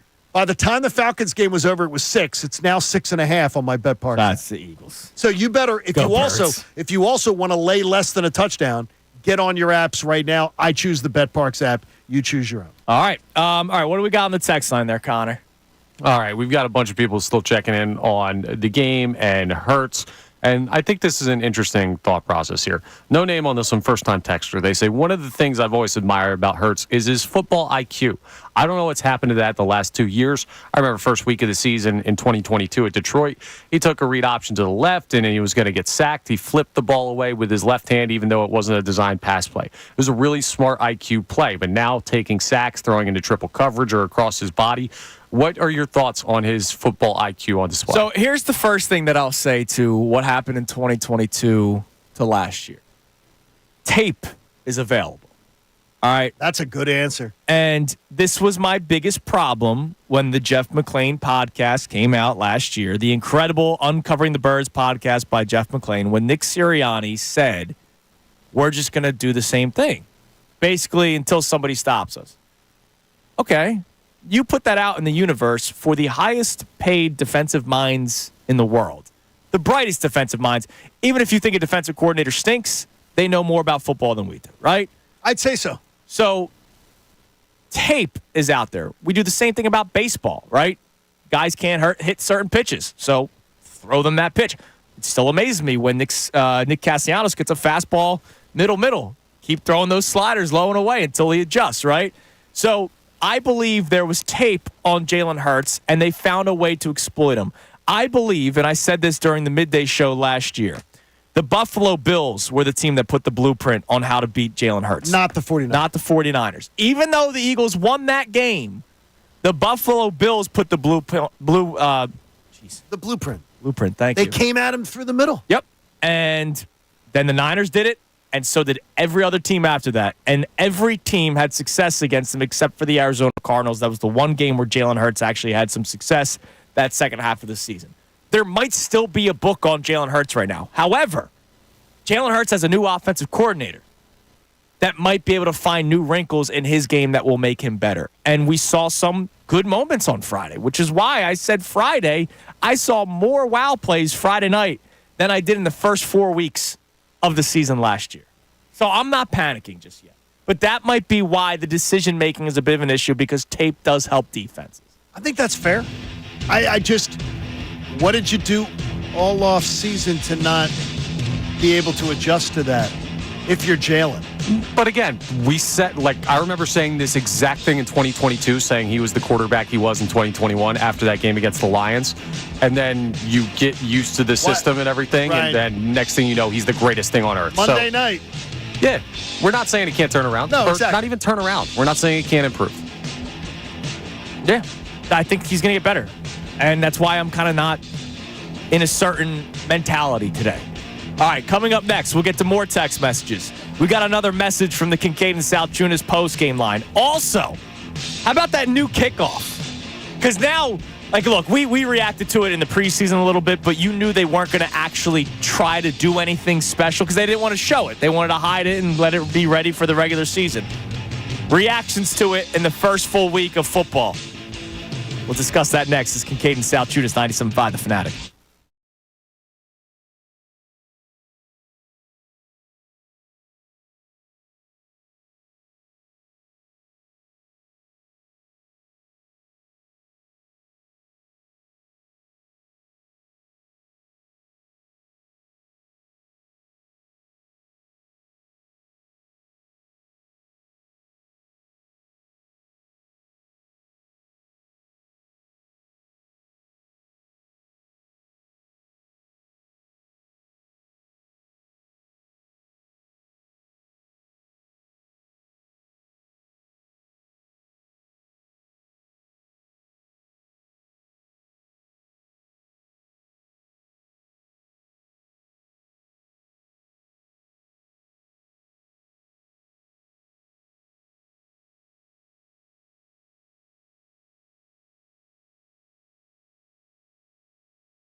Victory Monday morning here on 97.5 The Fanatic. Talking a lot about the game, but of course focusing on Jalen Hurts because it's been kind of all over the place, the evaluation of Jalen Hurts. I don't think anybody thinks he played great. We had a couple of callers that were saying, it's unfair how critical people are of him. He did not play great. What do I tell you? If you took this performance by Jalen Hurts, insert the name Donovan McNabb. No, I'm talking about this own city. Yeah, okay. For some reason, Jalen Hurts gets a hands off him, don't be too critical of Jalen mentality from this fan base that I honestly can't fathom it. I wonder if this year's they're so on the fence, because you and I agree that it might be a 60% on the fence kind of fan base. There are a lot of people that I think are waiting to see how this year plays out before they give their evaluation. Like, he got to the Super Bowl in year 2 as a starter, right? You can't take that away from him. So I think there's a lot of people that are waiting to see that again. But if they see more of 2023 over the course of this season, there will probably be a lot more detractors of Jalen. I consider myself to be borderline pom-pom shaker for Jalen Hurts.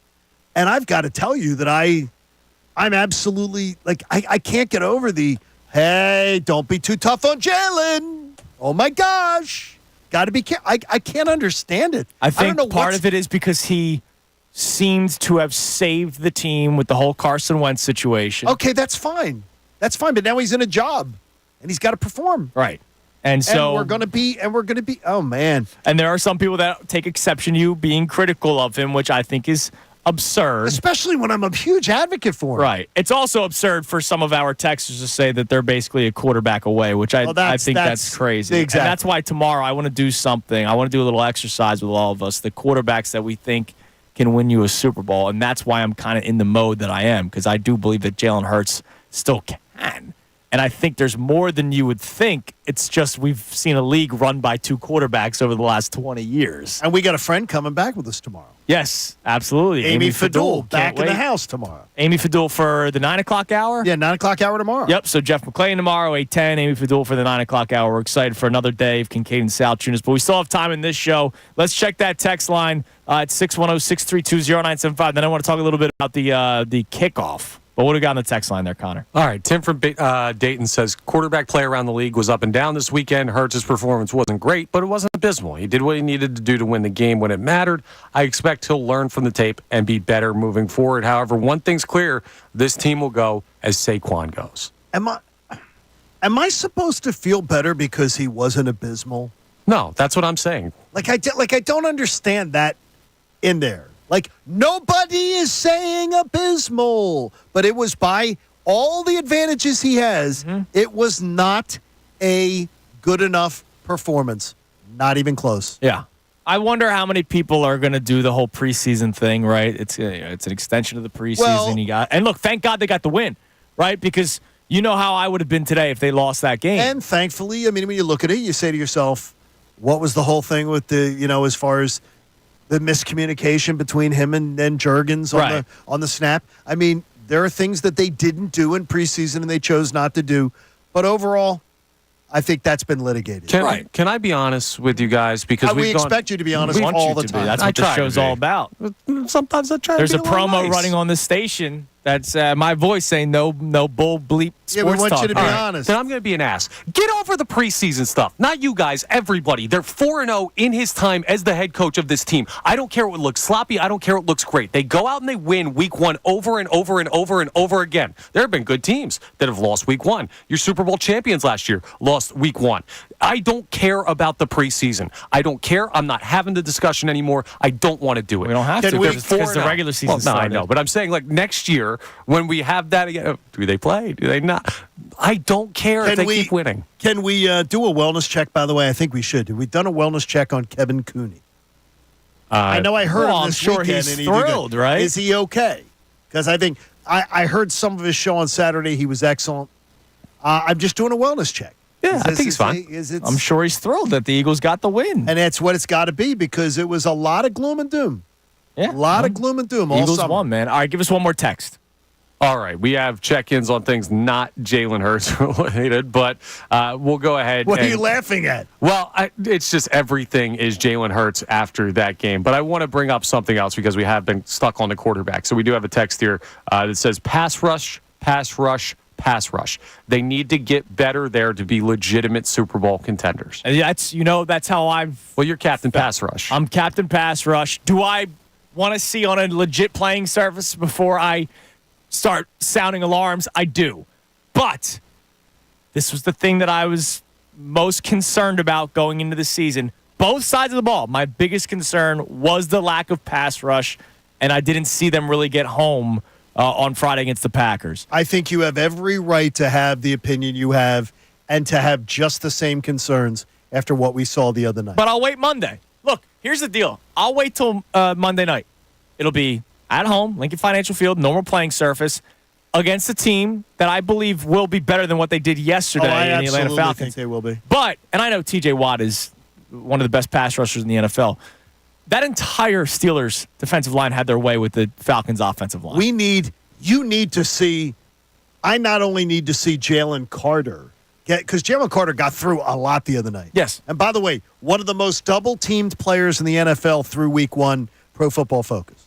So one of the guys who was most double-teamed was Jalen Carter. Mm-hmm. They schemed against him, and he still was disrupting things.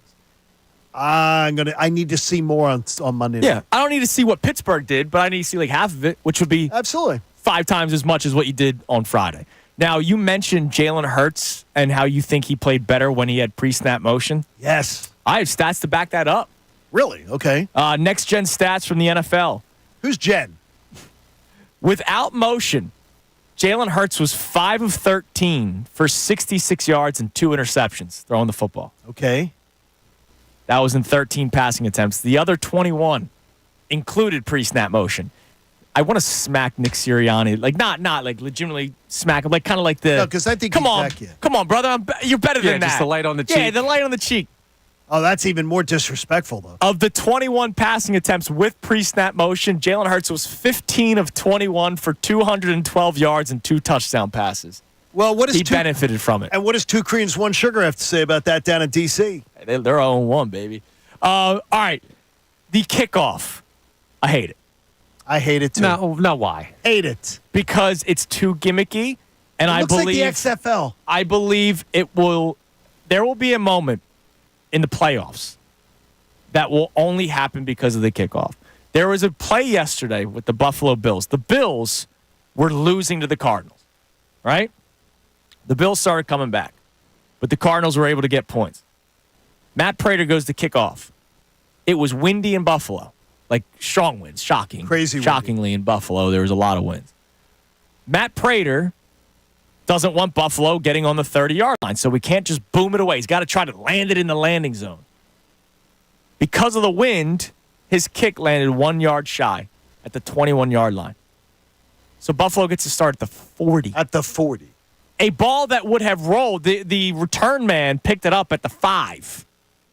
But they get to automatically go to the 40 because of wind. Like, it's not Matt Prater's fault. Get good, bozo. It's not that Matt Prater has had one of the strongest legs in the NFL. Oh, so if it's windy on a field goal, it's the field goal's fault. Like, okay, dude. Like, because he's trying to kick it. He's not trying to kick it full speed. Well, if he wanted them to not be on the 40, then kick it out of the back of the end zone and put them on the 30. Like, what do you want me to say? Like, well, you also but even the 30, like the way offenses can quickly move downfield in today's NFL because it's pass. If you're starting at the 30 from the touchback, that's 2 or 3 plays. You're in field goal range. Yeah, good. We have a great offense. I hate it. Maybe the best in the NFL. Shouldn't you want something that helps the offense? You look at it from an Eagles it's the thing. Super Bowl and it's Patrick Mahomes that gets it, and you end up losing Eagles because take the lead with 30 seconds left, and Mahomes gets to start on the 40 because you kicked it a yard short. I mean, it's just it's a dumb rule that doesn't. It didn't need to happen. Nobody was clamoring for this to be fixed. I understand. Not one NFL fan was going, you know what? We need some tricked out rule that nobody can understand. Again, no one can explain it. Yeah. I think it looks weird, and it does not make as significant of a difference as you guys think it does. I think it's going to make a difference. Well, what too? Buffalo went up by 10 or 11 in the game. Well, hold on. And then the Cardinals ran it back Right. for a touchdown.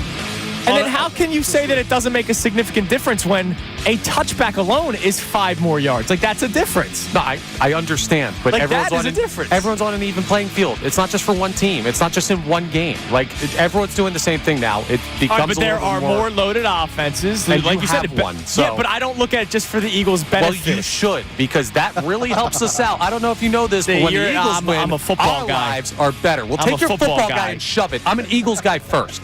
All right, Maybe you're not. Coming up next. Is he really an Eagles fan? 610. Coming up next, we got the Kincade Salciunas Key 3 presented by Von C. We'll get to more of your text messages, and we'll get another call from the Kincade Salciunas postgame line. I'll tell you more about how you can be a part of that coming up next right here, 97.5 The Fanatic.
Salciunas here on 97.5 The Fanatic. We'll check another message from the Kincade Salciunas postgame line coming up. Also got to let you know how our picks did, or still pending, because I still have action tonight and so does Connor. But it's time now for the Kincade Salciunas Key 3 presented by Von C. Now, the Kincade Salciunas Key 3.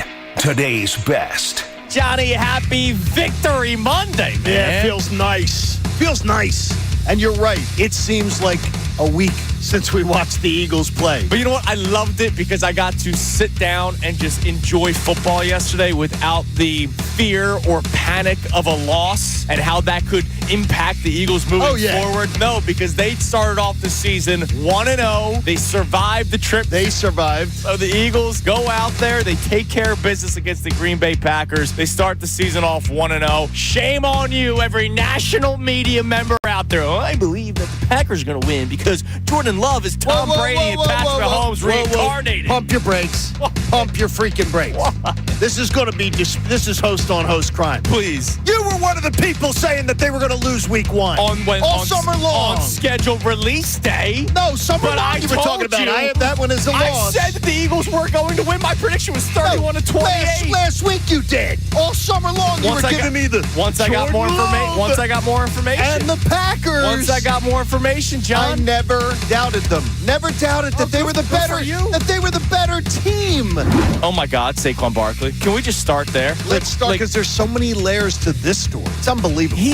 Everything is advertised. Everything that we said about him, John, obviously there was talks about the contract, but other than the contract, everybody talked about Saquon Barkley as if he was going to be a beast on this team. But everything positively that we talked about Saquon Barkley came as advertised. Running the football, 24 carries for 109 yards and 2 touchdowns. 24. Which is amazing. I never expected that. Catching the football, 2 catches, 23 yards, and of course, a ridiculous touchdown catch. And even pass protection. 3 down back. Everything that you heard about Saquon Barkley, or that you knew. You didn't have to hear anything about Saquon Barkley. He comes here with this offense, this offensive line, this offensive coordinator, and everything that you think about Saquon Barkley literally played out on Friday. I love the fact of what does Saquon Barkley do for everybody else?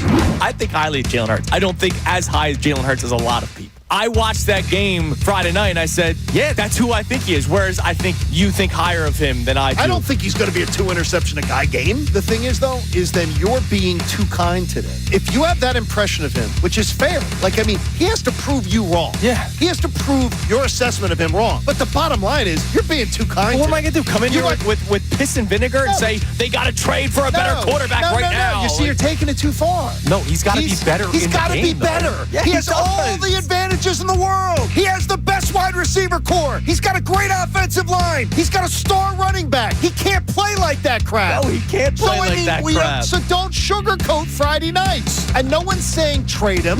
Man, I got to give him a lot of credit. Zach Bond, man. We knew nothing about Zach. Nothing. And I think that the idea was we're thinking he was just a spare part. This is a Vic Fangio pick. This is a guy that Vic Fangio personally wanted. Clearly from the beginning. I don't know how Vic Fangio knew that this guy was going to potentially be able to contribute. And at a new position. It's one game. At a new position. It's one game. But I'll tell you this. That was so much fun. How about all that? How about watching all the motion and watching the Packers defense look confused? Where the hell was that with 2 creams and 1 sugar last year with him and Serianni? And look, it's not just Brian Johnson. Also Nick Serianni. I said him and Serianni. We talked about this a lot last week. The fact that Nick Serianni literally scoffed at the media or anybody that questioned the lack of pre-snap motion that they had last year, where they ranked dead last, if not dead last, in the bottom 5 of the NFL last year. And it's just something so simple. It's freaking preschool.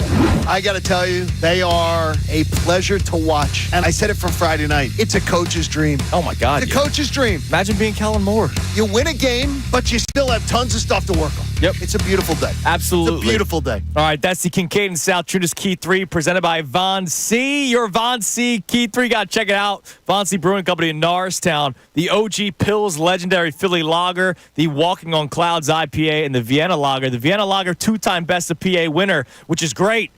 but the OG Pills legendary Philly Lager, 2023 World Beer Cup winner. That's amazing. Visit them online, VonCBrewing.com. Find out where you can pick up your Key 3 from Von C. You sound like you're trying to convince me. You don't have to convince me. Looks like you and I might be making a pit stop soon. Sounds good to me. By the way, you had a good weekend, 3-1 in your picks. The Miami-Jacksonville game being under 49 is crazy to me. I'm floored, and I was very the one I loved the best was Eagles-Green Bay over 49.5, and that hit early. Yep. But Can I'm we shocked. watch the Miami bets because of the arrest? Yeah. Like I can't account for that. Tyreek Hill did help me out in my fantasy football league.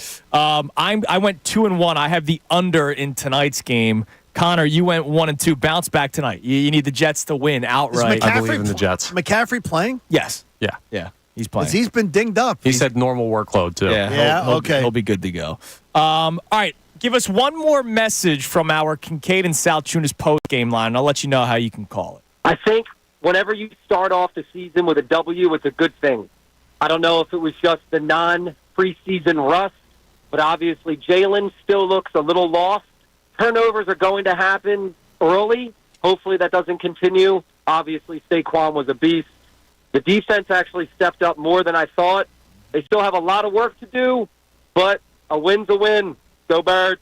All right. Like it. He says that the turnovers will be cut down. I believe they will be cut down too. But I will say this. They better be cut down. You can call the post-game line, 610-771-9759. Don't call it today. Don't call it tomorrow. Don't call it Wednesday. Monday night, after the Eagles beat the Falcons.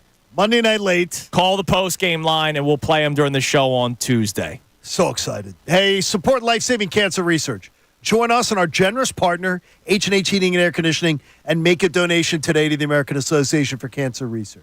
You can do it at 975thefanatic.com/AACR. I'm living proof 3 times over. Cancer research saves lives. We got a big show tomorrow. We do. For a Tuesday. We It's do. gonna be Jeff great. McLean, 8:10. Amy Fadul for the 9 o'clock hour. You know what's amazing, John? Obviously, we talked a lot about the quarterback, and that's going to happen. I mean, the quarterback's the quarterback, and especially when he had kind of great moments and bad moments in a game, the audience will be split. We basically glossed over another ho-hum 130-yard performance by A.J. Brown. Plus, we didn't get in deep enough to the defense. Right, and we'll do that more of that tomorrow. But isn't that amazing? It is amazing. A.J. Brown, we were starved for wide receivers in this city for so long, and we get one. And A.J. Brown just... And Devontae. You know, I don't think we did enough Saquon. Yeah. There's so many good parts. There's so many good things, and we'll have a lot of fun with it again tomorrow. Another day of rest, and then we think more about the Eagles. Everybody, enjoy the rest of your day. The Mike Missanelli Show coming your way next with Bill Colarulo and Ray Dunn. Everybody, keep Ray Dunn in your thoughts and prayers. The Jordan Love fan club took a bit of a hit with a loss and, of course, an injury. So pray for Ray. # pray for Ray.